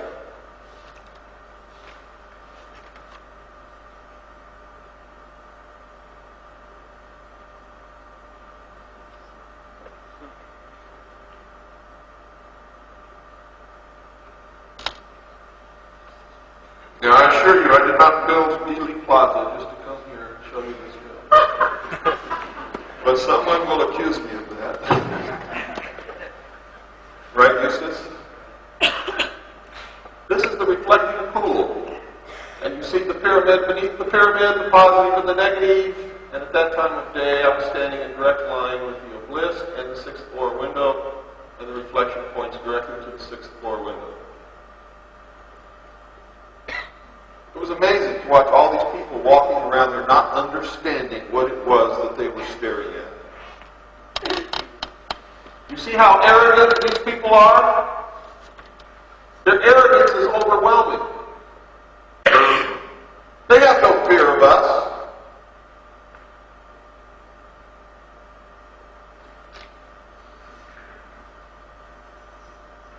But this may make them think twice for a little while.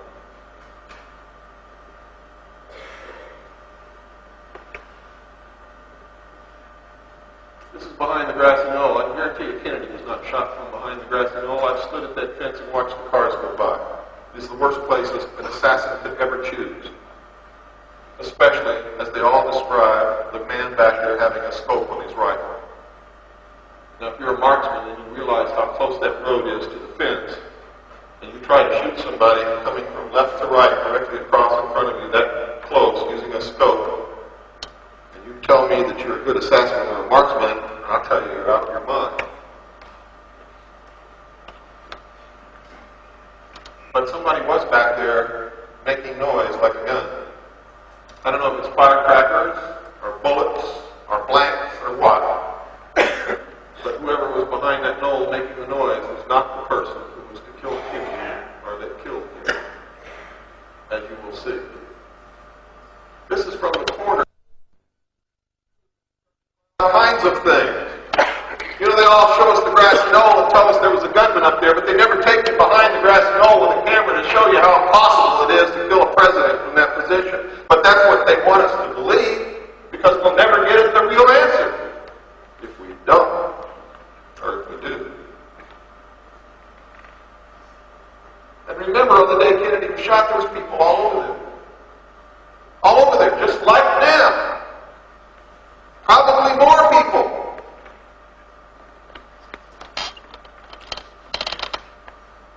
Grassy knoll theory is a fraud.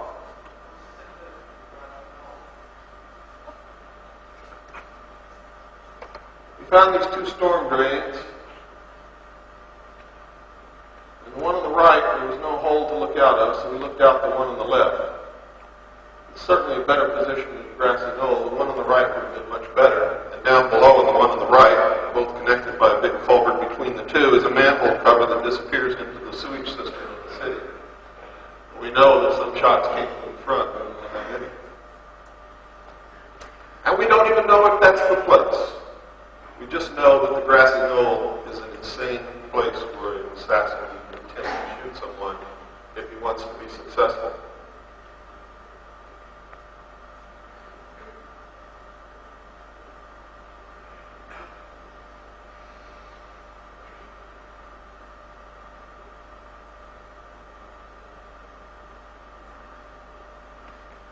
is from the abutment. You can see that that's no place. Really, the only good place is up on the bridge. A better place would have been on top of the railroad cars that were parked on the railroad tracks up on the bridge, firing high-powered rifles directly at Kennedy as he came toward them with silencers on the rifles. And that's where they found the three tramps, one of whom we know was Howard Hunt.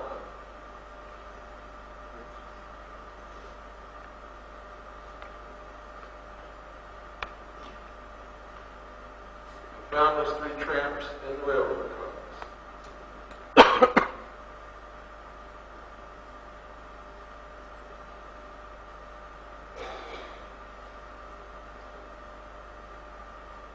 See, we're still in the abutment. We're not even up on the bridge yet. The shot gets better all the time.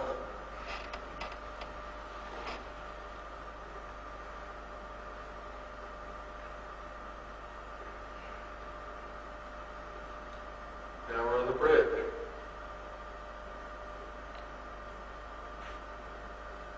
Still got a sign in the way. See, folks, there was no exit wound for the throat wound. No exit. The doctors who probed the hole in the back said it only went in a half an inch and stopped, which means it was probably made later to fulfill the wound in the back, throat, and the head. They tried to disguise the throat wound by cutting a tracheotomy and scarring it all up, and it was never probed, but we know that the back wound never went anywhere.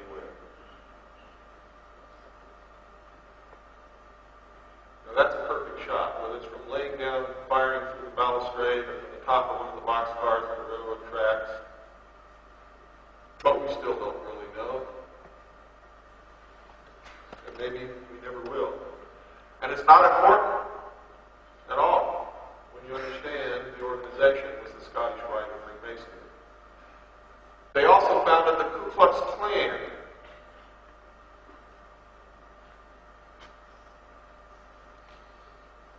And Kennedy was in the process of granting equal civil rights to blacks in America.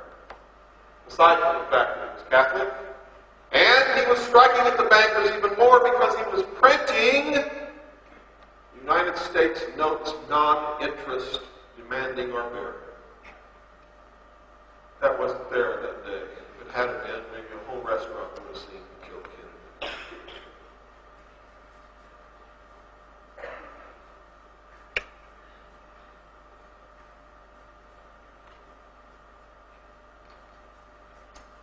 Look at the pyramid above that building.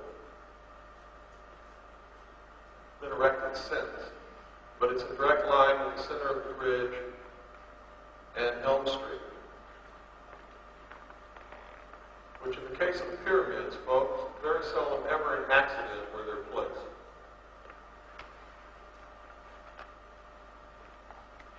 Just looking directly up Main Street, that's the route Kennedy should have traveled. That would have been a good position to fire Kennedy on Elm Street. So would the building to the left.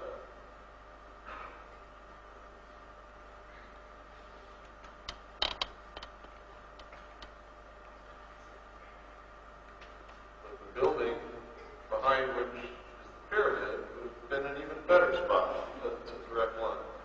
The best place for an assassin to stand if he's using a rifle is directly in front of the person he wants to kill or directly behind. Behind is the worst. Since the target is going away, it's getting smaller in the scope. If you're in front, as the target comes toward you, it gets larger in the scope. If you're on the side, the target's going by you so fast, looking through a scope, you'll probably be lucky if you even see the target, much less get the crosshairs on it at that close of a distance to the grassy knoll. Next best to directly in front or in back would be an oblique angle.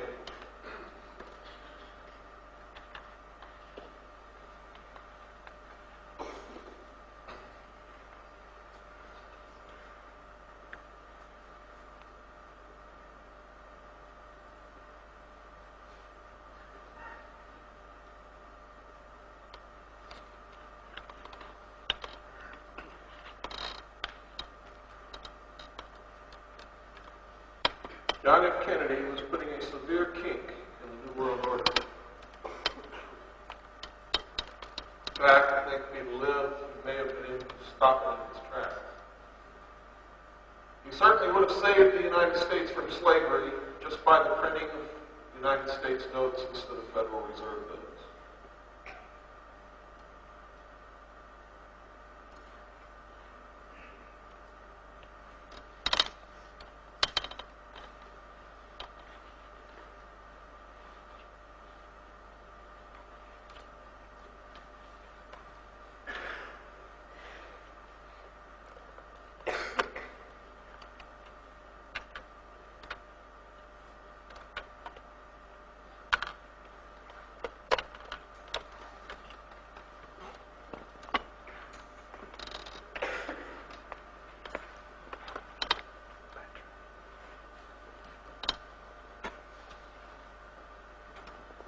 Your eyes on the driver. This is the real speed of the motorcade. On most films that you see, it's speeded up much faster than this. Watch the driver, folks. Don't look at Kennedy, watch the driver.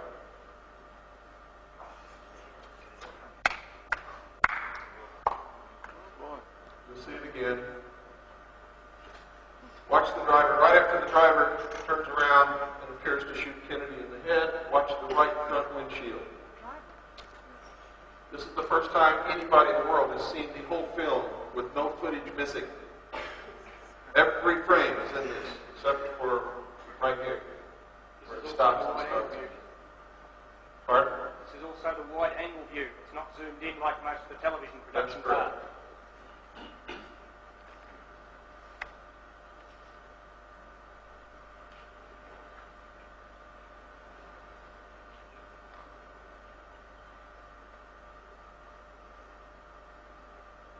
At 1/4 speed.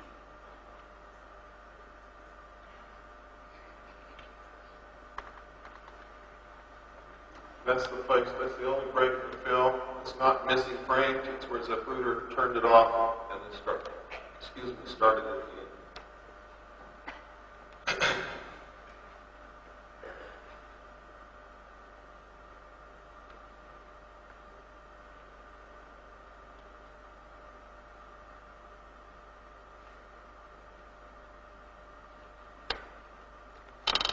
Some of you who have good eyes and quick minds will see all kinds of things that were never shown to you before.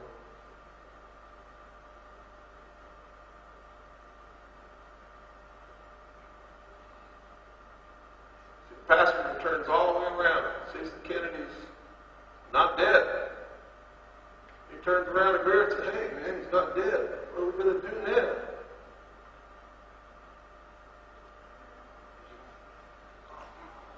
And that's what they did then.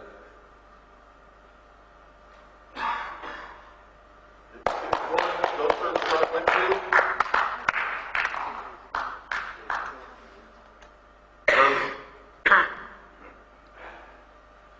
Now Jackie's not grabbing brains off the back of the car, there's nothing back there.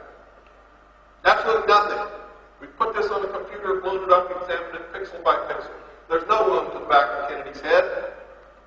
We've examined it pixel by pixel. His hair isn't even messed up on the back of his head. It was hit by an exploding shell which blew the whole right front of his head up.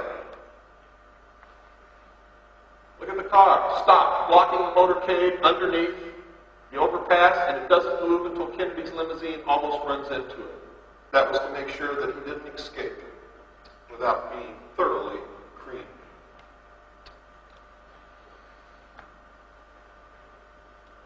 How many shots are you saying? Was it just one shot from the driver? Well, shots all over the place. You'll see. Just be patient, folks. Sorry. There's also a sound version. With sound. There's what appears to be a man in a hat holding a rifle in the bushes. Although I must tell you, it could be just the play of light and leaves. No one knows, there's no way to know, unless somebody wants to come forth and confess it.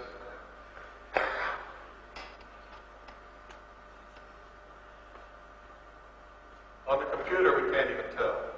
If anything, it looks more like a play of light and leaves than a real man with a rifle.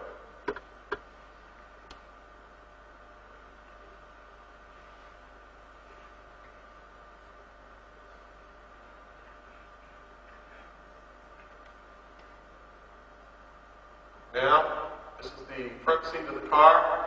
You're going to see some remarkable things here. Move it up, focus on the front seat to see what these guys are doing.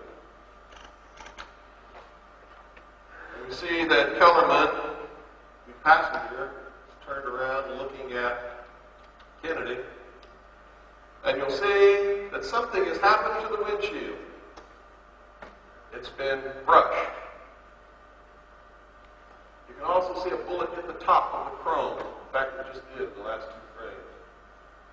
Top of the chrome in the center of the windshield was hit by a bullet, or what appeared to be a bullet.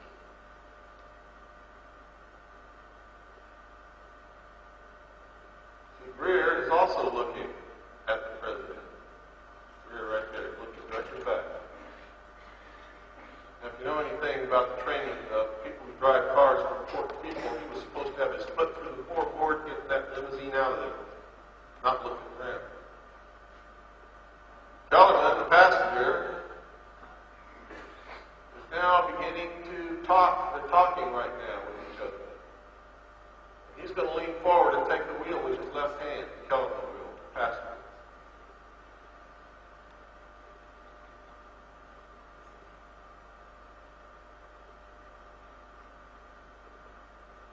Now notice also that Kellerman's head is in the shade, but he has a big reflection on the top of his head, which is impossible to have because there's no sunlight hitting his head there.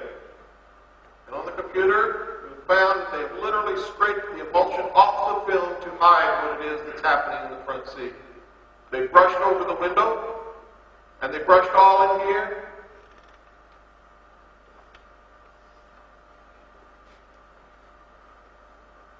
And when they show it to the public, it's usually in black and white, and usually at the fatal moment, they zoom in on Kennedy. They don't show you the rest of the car. Look at this. They've scraped off the emulsion even into Kellerman's forehead. They've scraped off the emulsion all the way up into here to hide whatever it is that Greer's got in his hand and is doing. You see that? See how the emulsion's been removed? These are not reflections, folks.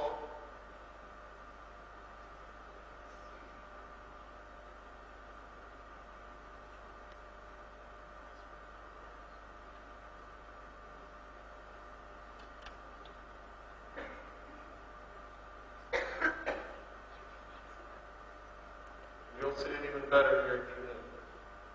Now, either William Greer, the driver of Kennedy's limousine, turned around and shot the president in the head, just like it said in top-secret documents that I saw when I was in the Office of Naval Intelligence, and just like it said in documents that Linda Howell was shown at the AFOSI building at Kirtland Air Force Base, or someone has literally scraped the emulsion off the film to make it look like that way. To take our eye maybe away from something else in the car. And what could that something else be? It could be that this is easily debunked and draws your eye away. It could be that this is really a gun in William Greer's hand and he's really shooting the president because for this entire time he is looking directly at the president as if he's aiming a weapon. But if you look here, you'll see that there's an arm with something in it, something in the hand coming across the back of the seat.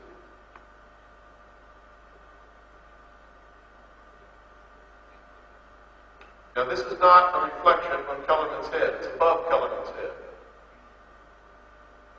This is not a reflection.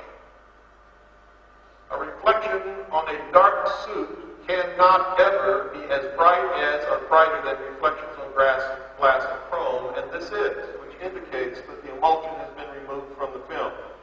How do I know this? Because I have a degree in photography, and what you're seeing is a videotape made from an original first-generation copy of the Zapruder film, which is in the vault of the intelligence community on 35mm film.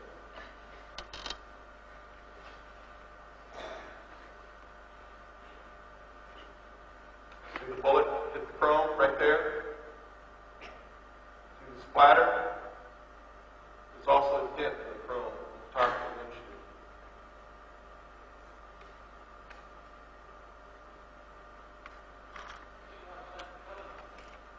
I have no idea. Please save your questions for the panel if there's going to be one. We don't have much time, it probably won't be.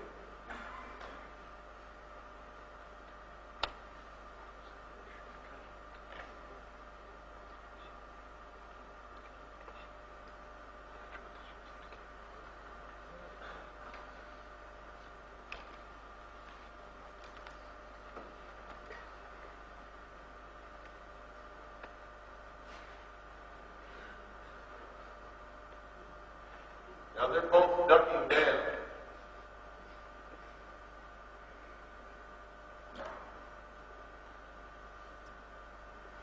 You can see something going on with their hands in the front seats, like they're exchanging something. But you can't really tell because it's all been scraped off. See, there's no little sunlight down there. Those aren't reflections.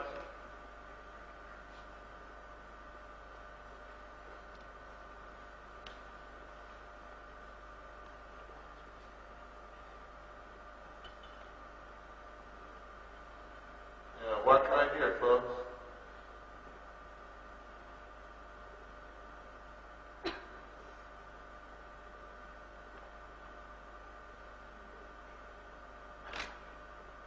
See that?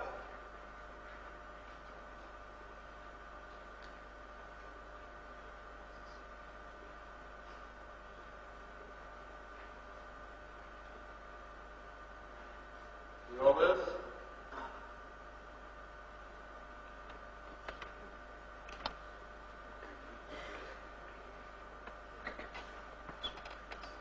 Falling down, whatever it is. It appears that a bullet went through the the right front side of the windshield.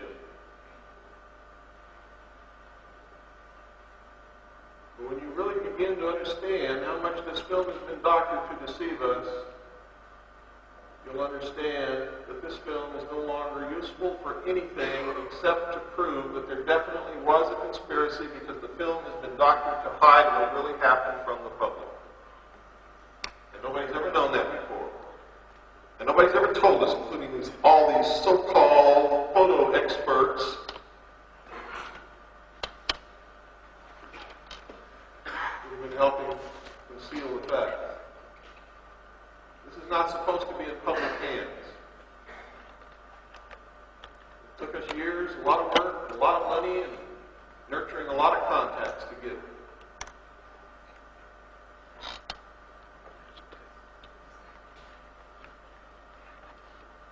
Now you see what really happens to Kennedy's head.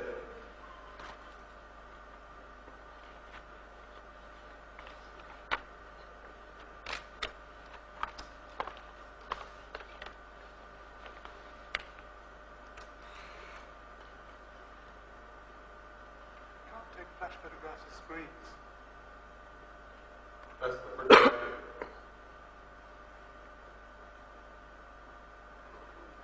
See that?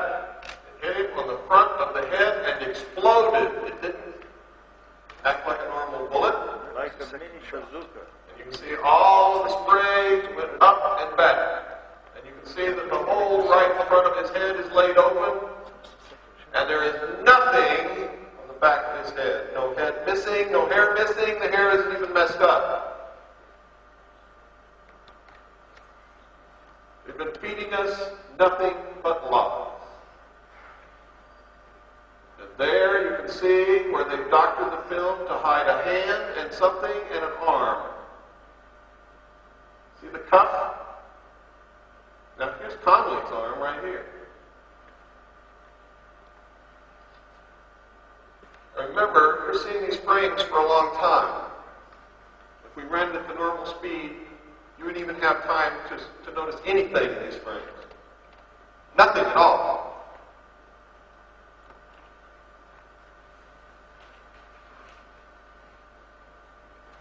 Look at that. All the emulsion is scraped off the film. This is flesh and blood and bone. And it is brighter than the reflections on the chrome. Impossible. Cannot happen. Even on a computer, you can't find pixels with red in it. Which means they literally scraped his whole face right off the film.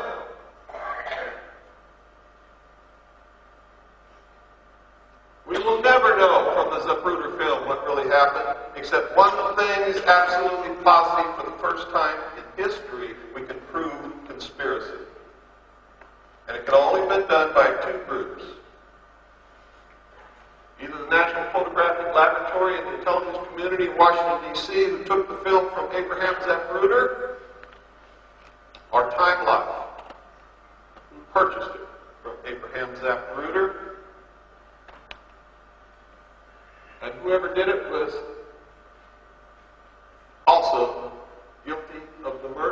because conspiracy says that any member of a conspiratorial group is just as guilty as the man who pulled the trigger. That's the law in my country. Look at that.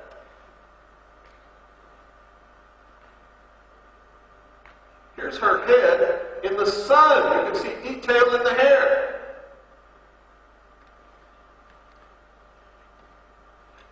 They've been screwing with us all these years.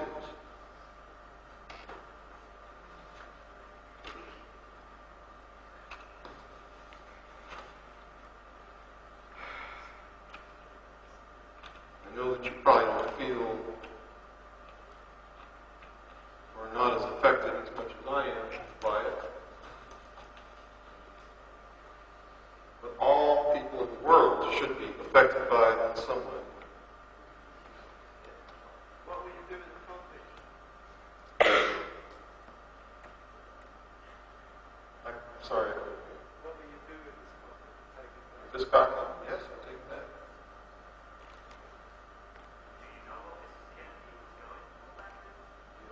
He was trying to get out of the car.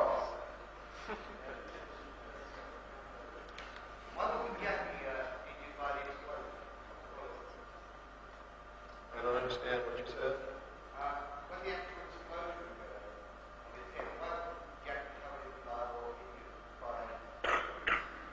I'm not a psychic. All I can do is show you what I have.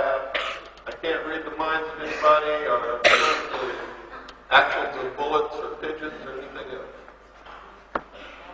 You see, there's nothing on the back of that car. The bumps that you see are normal. They're supposed to be there. They're part of the car. All this rumor and conjecture and stories that she was trying to get a piece of John F. Kennedy's skull, and I think that was perpetrated by Bob Groden. There's a lot. Why is there no blood on her coat after exploding his head? Oh, there's blood all over her dress. You put it on the computer, you can see the... See, we look at it pixel by pixel. Very simple. Go get another copy of the film that I've never touched in my life and look at it. And I had a copy from the BBC with sound, and I can tell you that's been doctored.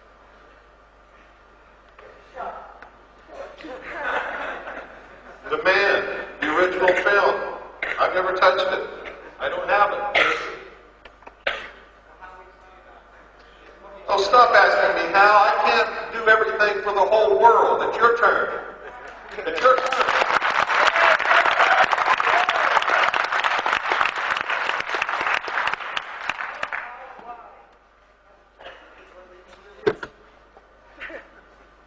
What's happened to the driver subsequently? Driver was abducted today, you mean? According to the records, he died in 1985. However, that names and government aid on a death certificate and a new ID card and a quick move. So we don't really know if he's really dead or if they've just quietly transferred him to some island in the Bahamas and given him a bag of bottles of gin.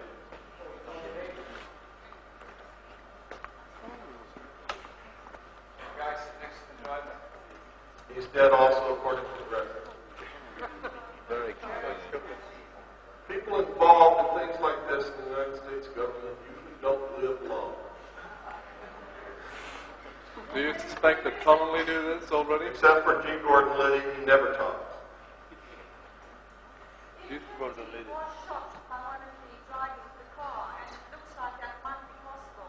It appears that the driver turned and shot him at point-blank range in the head.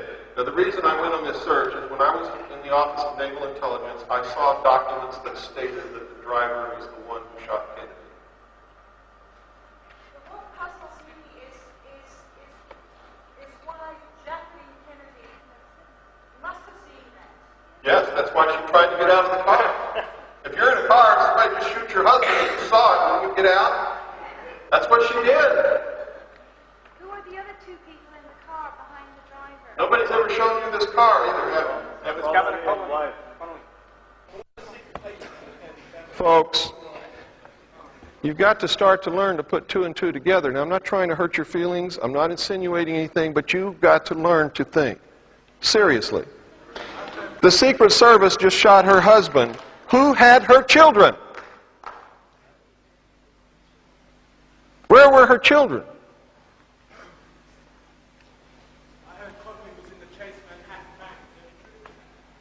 I don't know. See the back of the car, folks? The same things on the back of the car there that there was when he was shot. Now you'll see that that's definitely not a reflection on the top of Kellerman's head. We put it on a computer, we found his whole head, and we drew a line around it. And you're going to see it. And you'll be able to see also. You can also see flesh on Greer's face between what appears to be a gun barrel and the top of Kellerman's head. So the old argument that people say, Bill Cooper's crazy because that's a reflection on the top of Kellerman's head, don't hold water anymore. That's where Greer's shoulder really is by computer analysis. And you can see that they've scraped away his whole shoulder even up into the grass area so that you can't tell that he's turned that far around in the seat. That's the top of Kellerman's head.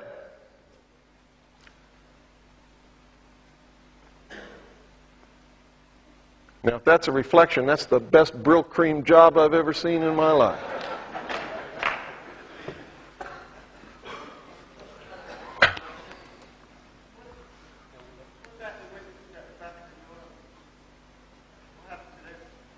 There were witnesses who said they saw the driver turn and shoot Kennedy. They're dead.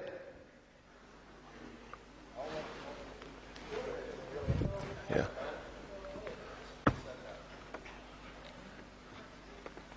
Okay, folks, I wish I could let you see the rest of this because there's a lot more important stuff on here, but time has run out. You're the first people in the world who have seen this and now know this. Please do something about it. Please help us. Thank you. God bless you, and good night.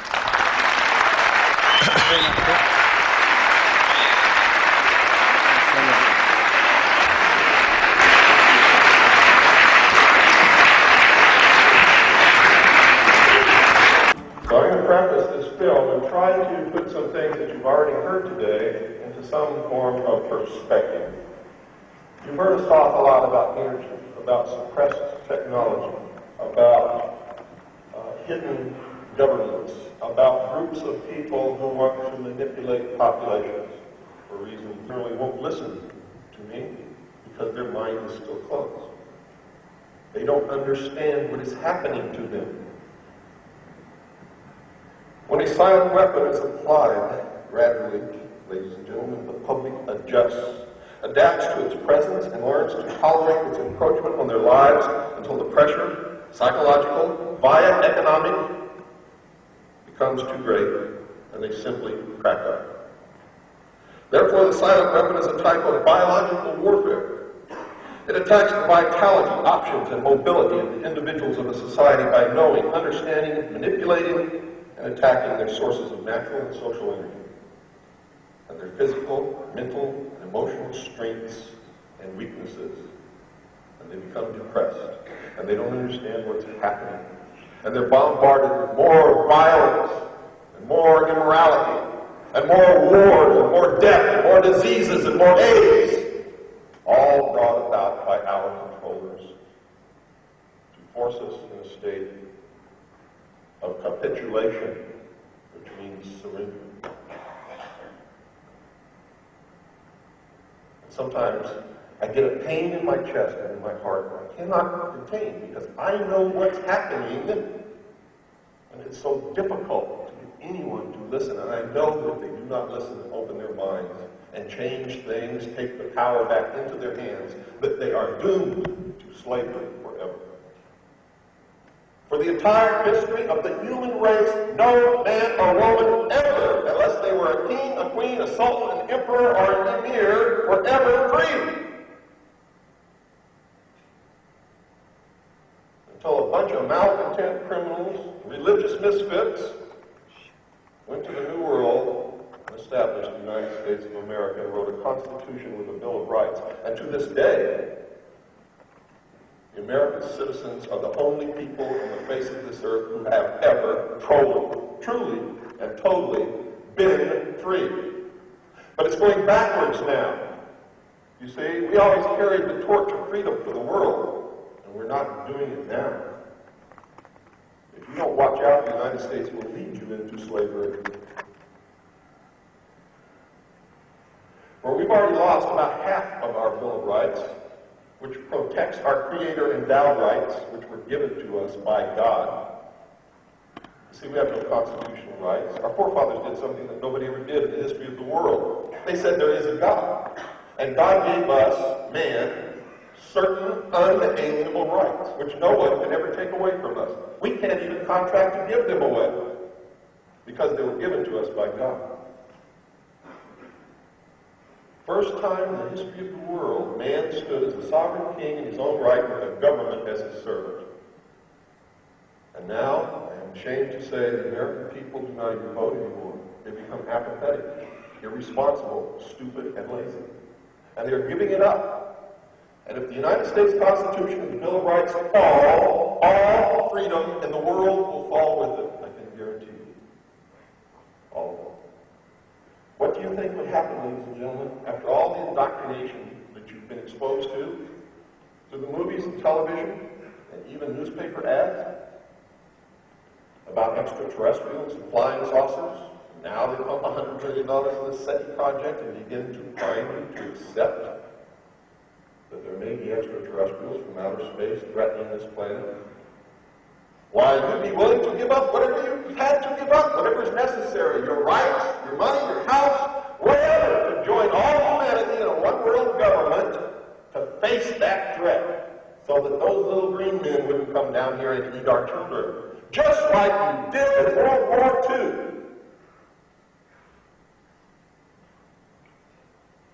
That's why this technology is being developed in secret, because someday they will fly it over all the major cities of the world. And our leaders will come on television and say, we finally made contact with an extraterrestrial race. They're here.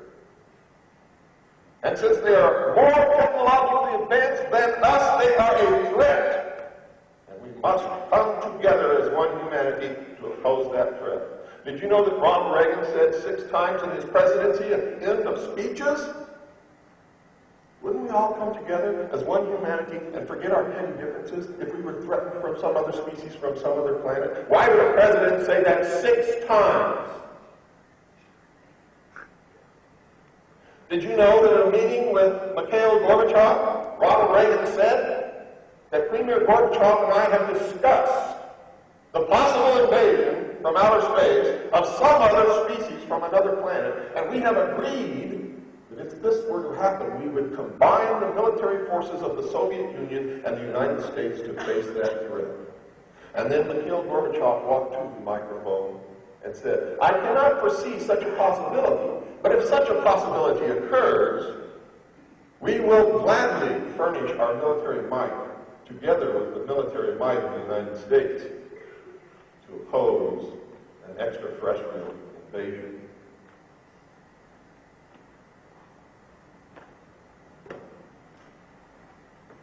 Please start the film now. Ladies and gentlemen, after this film, I'd like you to take a 10-minute break. Please don't be gone longer than 10 minutes, and then we'll start again. Thank you very much.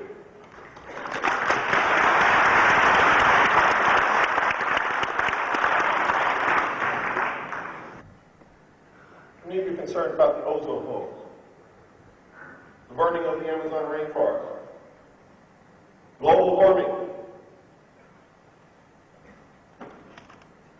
Let me enlighten you. For these are all deceptions, manipulations, designed to ask you to ask for more control. Why is the Amazon rainforest burning? Anybody know? Nobody knows. You see, the first thing I ask when somebody tells me something terrible is happening, I think, why is this happening? Why is it burning? What caused it to burn? Who's behind it? What is the end result of the burning of the rainforest? Climate change. World bankers. Folks, let me tell you what happened down there. Brazil was going along okay. It had too many poor people. Now, 98% of Brazil are dirt poor people, at a poverty level that you cannot even imagine in this country, and we in the United States cannot imagine anyone being able to live under those conditions either, because we've never had to do it. So we don't understand that kind of poverty. They have unbelievable natural resources in Brazil, but they couldn't get at them. Nobody had the money to get at them and do anything with them. But they have cheapest labor you could ever dream of, where these people would work for a scrap of bread. They're so poor that the children are considered to be a nuisance, and gunmen and thugs are hired by the businessmen to kill the children. That's the kind of poverty I'm talking about. The World Bank, using money from the International Monetary Fund, went to Brazil. Nobody asked them to go.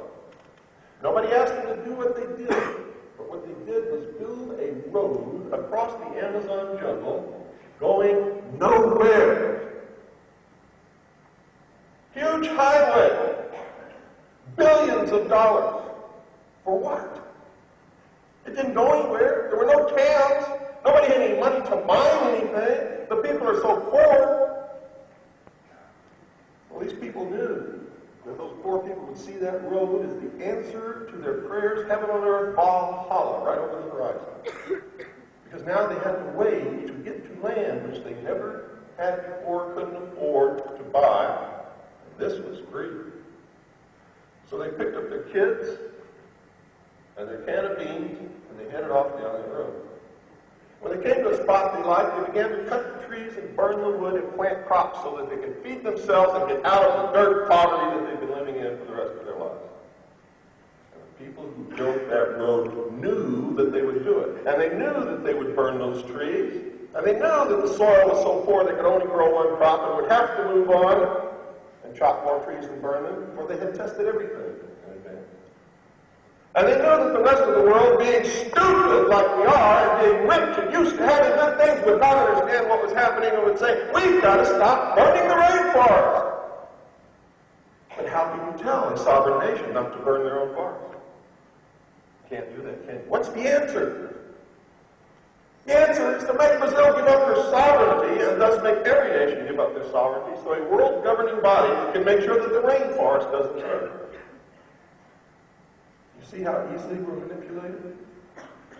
And when I said stupid, I mean it. Stupid means mentally crippled. And I don't mean to insult anyone, but before I could reach the point where I'm at now, I had to look in the mirror and say, Bill, you've been stupid for most of your life. Whether you like it or not, you have to admit it's been stupid for most of your life, because you can't have a solution to a problem until you admit what the problem is. I was stupid, and that was the problem with me. Most of the people in the world are stupid, and that's their problem. Unless they can do what I did, look in the mirror and admit it, nothing is going to change. Ever. Ever. What is the truth about the ozone holes? Let me tell you. This is my newsletter for July 1st, 1992. The ozone layer and the so-called holes in the ozone layer are one of the biggest hoaxes in history. It is designed to hasten the New World Order. The only answer to such a program, were it real, is centralized control of the Earth's atmosphere and everything that goes into it. In other words, folks, one world government. The treaty signed at the Earth Summit, which made me puke every time I saw it on television in Brazil, were designed to nibble away at the sovereignty of nation states. I tuned into it one day on C-SPAN, and what did I see? I saw this huge wooden dais. Must have taken 40 trees to build this thing, and on it, we're sitting in this order: John Denver, the Dalai Lama, Whoopi Goldberg, and Al Gore, telling the rest of us that we shouldn't be using trees to build with.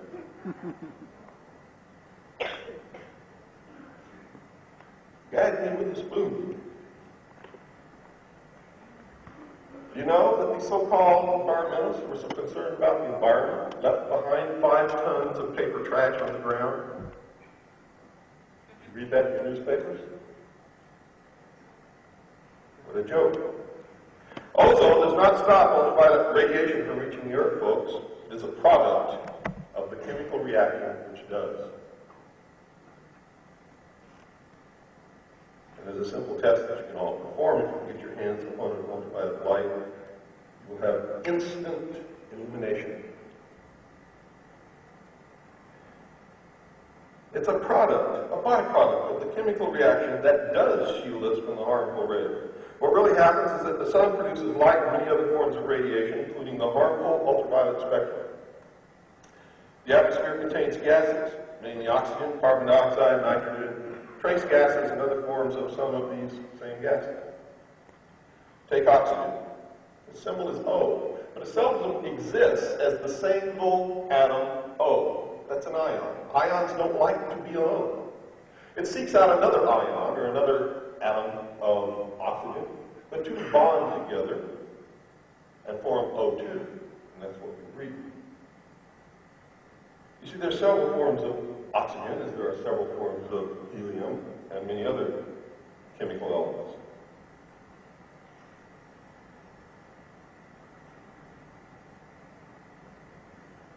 A single atom of oxygen is known as an ion. Another form of oxygen, ozone, can also be found in small amounts in the atmosphere.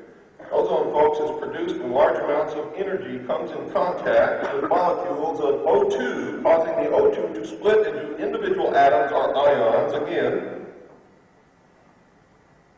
ions cannot exist long alone and seek each other out to form once again O2. Frequently, though, these ions will bond together quickly.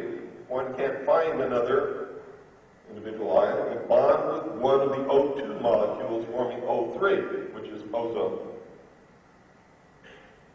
Any simple high school textbook can explain this, and anyone can perform the experiments needed to prove it. Our three atoms of oxygen called ozone. Ozone, folks, is only a temporary state because the third atom is always seeking to depart. It's called a free radical and does so at the very first opportunity that is presented. This may be caused by another jolt of energy, such as lightning, which is the most common form, and that's why you smell ozone in the atmosphere after a thunderstorm.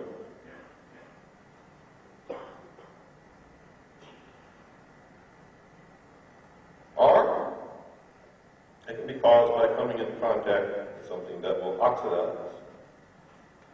Lightning, folks, is one of the most recognized means of converting O2 into ions. Ozone is constantly being formed and destroyed every few seconds. The largest source of ozone comes from ultraviolet light entering the atmosphere and meeting large numbers of oxygen, or O2 molecules. The resulting chemical reaction depletes the ultraviolet light and splits the oxygen molecule into ions. These ions seek each other, or molecules of O2, and form either O2 or O3. The O3 does not exist more than a few seconds and reverts to O2 as the third atom is released to either unite again with another ion forming O2 or unites with another chemical which it oxidizes. As you can see, ozone is a byproduct of the process and has nothing whatsoever to do with protecting us from the ultraviolet light. You can prove this to yourself by getting an ultraviolet light. Gem stores, rock hound stores, people who collect rocks have ultraviolet lights because they use it as one method of identifying certain minerals. Take the ultraviolet light into a room, close the door, smell the air. You will not smell any ozone. Plug the ultraviolet light into the socket, shine it around in the room, and the room will instantly be filled with ozone, and you will be able to smell it with your own nose. Ozone is created by ultraviolet light, and these people who convinced you otherwise are laughing at you. In fact, the whole universe is laughing. It's hilarious that you blindly believe without investigation. And for most of my life, folks, don't feel so bad. I was guilty of the same thing until I looked in the mirror and said, Bill, you've been stupid most of your life. You're never going to be stupid. And I hope you can find it in yourself to do the same thing. It's hard to do. It's hard to look at yourself in the mirror and say that you're stupid. It's hard to stand up here and admit to the world that I was stupid. But if I had not done that, if I had not identified the problem, I never, ever would have reached a solution. All this New Age movie about, don't talk about negative things. Don't talk to me about problems. I don't want to know about problems.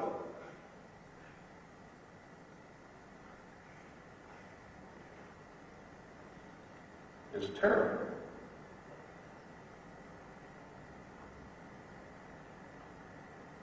Animals, including humans, folks, breathe air. We absorb the oxygen from our lungs into our bloodstream. The body burns this oxygen, creating carbon dioxide. We exhale this waste gas along with the inert gases. Green plants, including plankton in the ocean, breathe the carbon dioxide using the carbon atoms as their cellular building blocks. When they are done, they exhale the oxygen. As long as there is oxygen in the atmosphere and as long as the sun produces ultraviolet light, we will always have plenty of ozone in the atmosphere. Do we really need it? The answer is yes. But not to protect us from ultraviolet light, folks. You see, ozone, O3, kills harmful bacteria and provides a more ready form of oxygen than the common form called O2. And yes, we do need it. But it doesn't protect us from ultraviolet light at all. The only place where the so-called ozone holes occur are near the poles in the Arctic and Antarctic circles, and I thought sure everybody could see through that. What, did you got 3 explorers up there, manning a weather station, using too much damn hairspray? I mean, how come the hole isn't over London? Or Los Angeles? Where they're using all of this stuff. No, he's not wrong.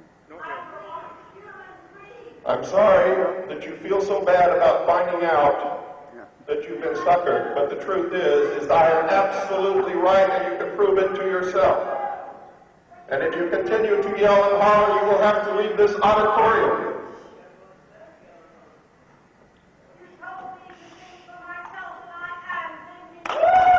That's wonderful, man. Think, don't talk. Everybody talk. We're fed up with just who's manipulating who. If you're fed up, go home.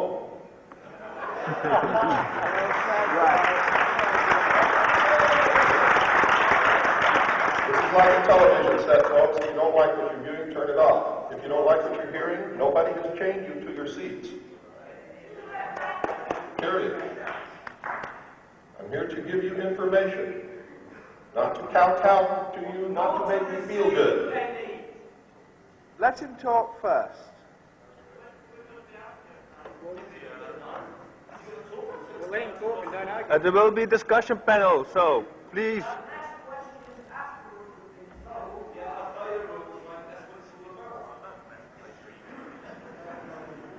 The only place where the so-called ozone holes occur are near the poles, folks, in the Arctic and Antarctic circles.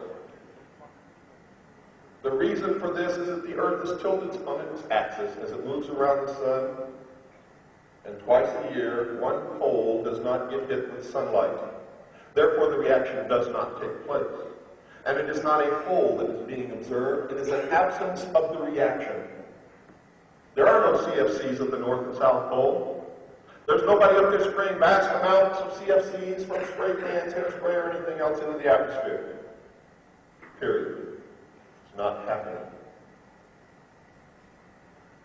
It is a manipulation. And you're going to find out why in just a couple of minutes. The holes only occur, and you'll notice this, in winter, at whichever point is experiencing the winter. Never occurs in the other time. They occur where the Earth's tilt causes perpetual night during the winter months and where no ultraviolet light is coming into contact with oxygen. Thus, there is no production of ozone. Another so-called hole will predictably appear at the other polar region when that hemisphere is in its winter months, and if you'll go back through the newspaper articles which announces the poles at the holes at the poles, you will notice that wherever the hole is at the pole that it is at is always in the winter. That pole is not receiving sunlight. You should know by now that they are not holes at all, but only areas where the ozone-producing chemical reaction between ultraviolet light and oxygen does not occur. You should have also deduced from this process that the so-called holes will seem to appear and disappear as the region moves from winter into summer and then back again into winter. The whole process is a natural cycle, it is predictable, and it's very simple to understand. The scam that CFCs deplete the ozone layer, non-existent, can be easily exposed. Most of the CFCs in the world can be found in the northern hemisphere, where most of the rich nations are located. Why then does a so-called hole appear over Antarctica every southern hemisphere winter? Why not over New York or Tokyo or London, Paris, Los Angeles, or Stockholm, where the CFCs are in the most use and thus can be found in the atmosphere in the largest amounts? Is there a vacuum cleaner that immediately sucks them up and transfers them through a great hose to the poles? I don't think so. It's because, folks, the whole thing is a hoax designed to make people who cannot think for themselves scream for total control of everything, and thus help to usher in the one-world totalitarian socialist government that is coming as sure as you're breathing and living and sitting in this auditorium, if we don't change things. And we can. Now let's take a hard look at chlorofluorocarbons, or CFCs. According to the doomsday prophets, chlorofluorocarbon molecules are going to rise to the stratosphere, where ultraviolet light radiation will break them up, releasing chlorine molecules which will act like a hungry cookie monster and eat all the ozone molecules. This will cause an ozone hole and everyone will get skin cancer. Right? Wrong. Now let's look at what they don't tell you. According to measurements, only 1% of CFCs actually break up in the stratosphere. It's a heavy molecule. It's very difficult to get a molecule of CFC into the stratosphere or even near it. So that 7,500 tons of chlorine are being released into the stratosphere every year. That is for the whole atmosphere in a year's time for the whole of humanity on this earth. The amount of chlorine spewed into the atmosphere from natural sources makes that measly 7,500 tons look like a little drop in the ocean. For instance, the atmosphere absorbs 5 million tons from ocean biota, algae, plankton, etc. 84 million tons from biomass burning, 36 million tons from volcanoes, and 600 million tons from seawater. This does not include a volcano like Mount Pinatubo, which loaded at least 20 million tons of chlorine into the atmosphere, of which a very significant portion went into the stratosphere. And you really believe this measly 7,500 tons is going to kill the human race compared with the natural amount of chlorine that gets into the atmosphere? Not at all. Mount Erebus in Antarctica, which erupts every day, emits 20 times more chlorine into the atmosphere than the entire amount of chlorine allegedly produced from the breakdown of CFC. Mount Erebus is about 6 miles upwind from McMurdo Sound, the station from which chlorine measurements are taken. The readings are then used to claim that CFCs, not natural chlorine sources, cause the depletion of the ozone layer. It really does not matter, as ozone is not layered in the atmosphere, and it is not what shields us from these nasty, nasty ultraviolet rays. The atmosphere is constantly in motion. There's no gas layer anywhere in the atmosphere. It's evenly distributed throughout it. If gas layered in the atmosphere, you could only breathe at one elevation and no other. And the heaviest gases would be closest to the Earth, and that would be carbon dioxide. You would not be able to breathe at all. It would all be dead.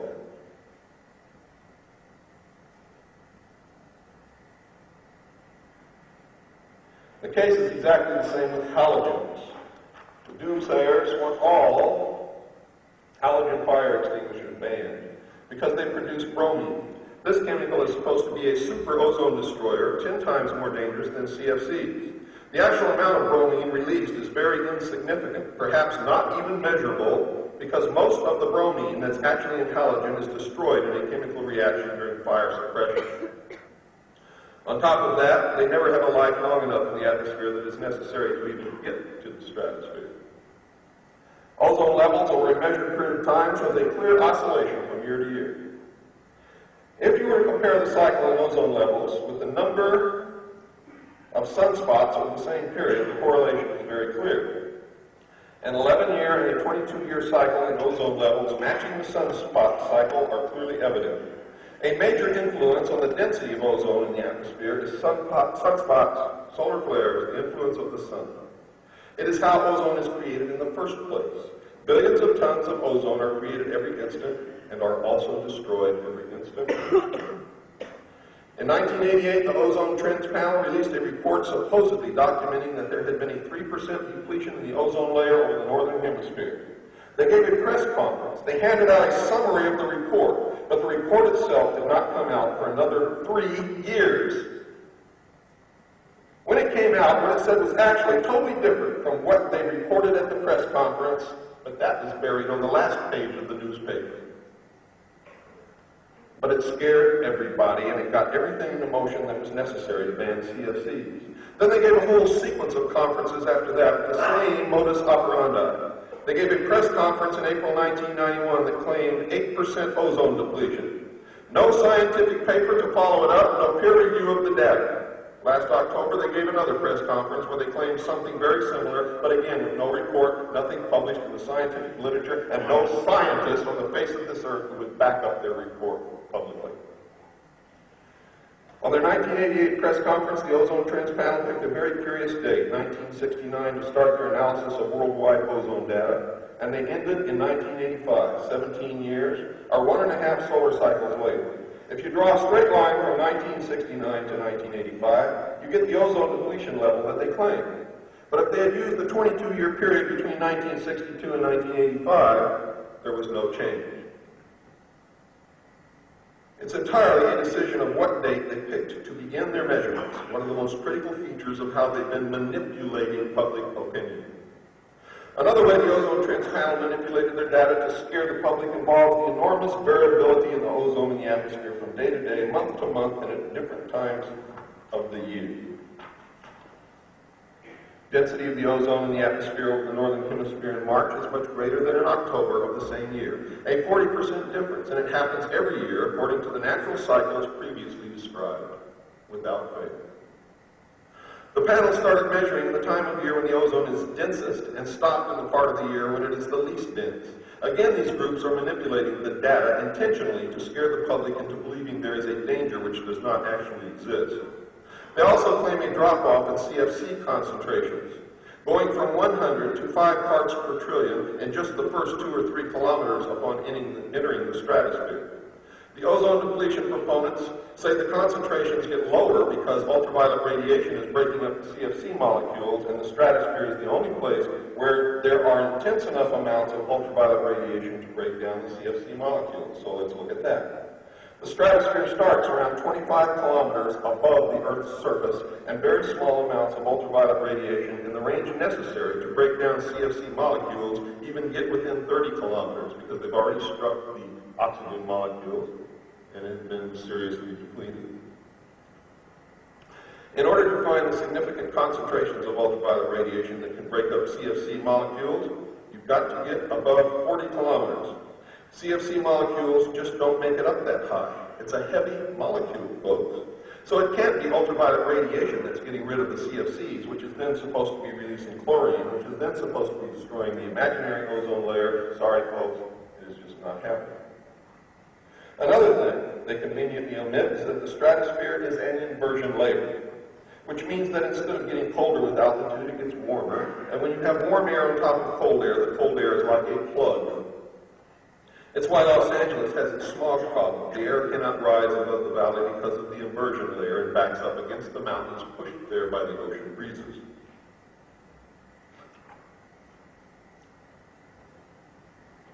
The air remains trapped. Whatever air makes it to the upper part of the atmosphere comes right back down because of this plug. There is no evidence that they're being broken up at all. Show me a scientific paper.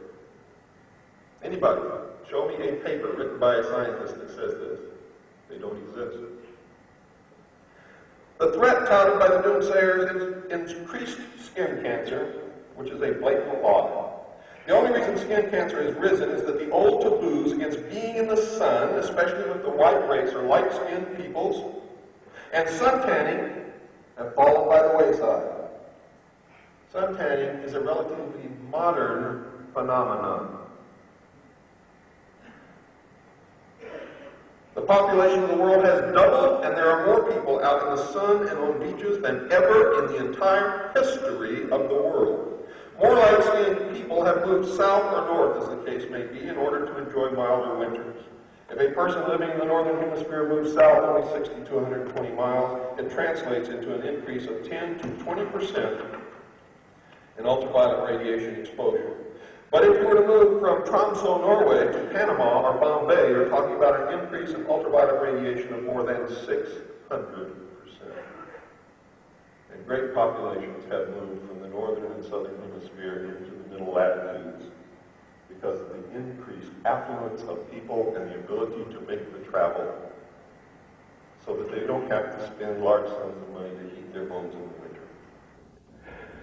According to the theory of those who want to scare you into the New World Order, a 1% ozone depletion means a 2% increase in ultraviolet radiation, but the data shows ultraviolet radiation actually decreased as much as 7% between 1974 and 1975 when these measurements were taken in the United States.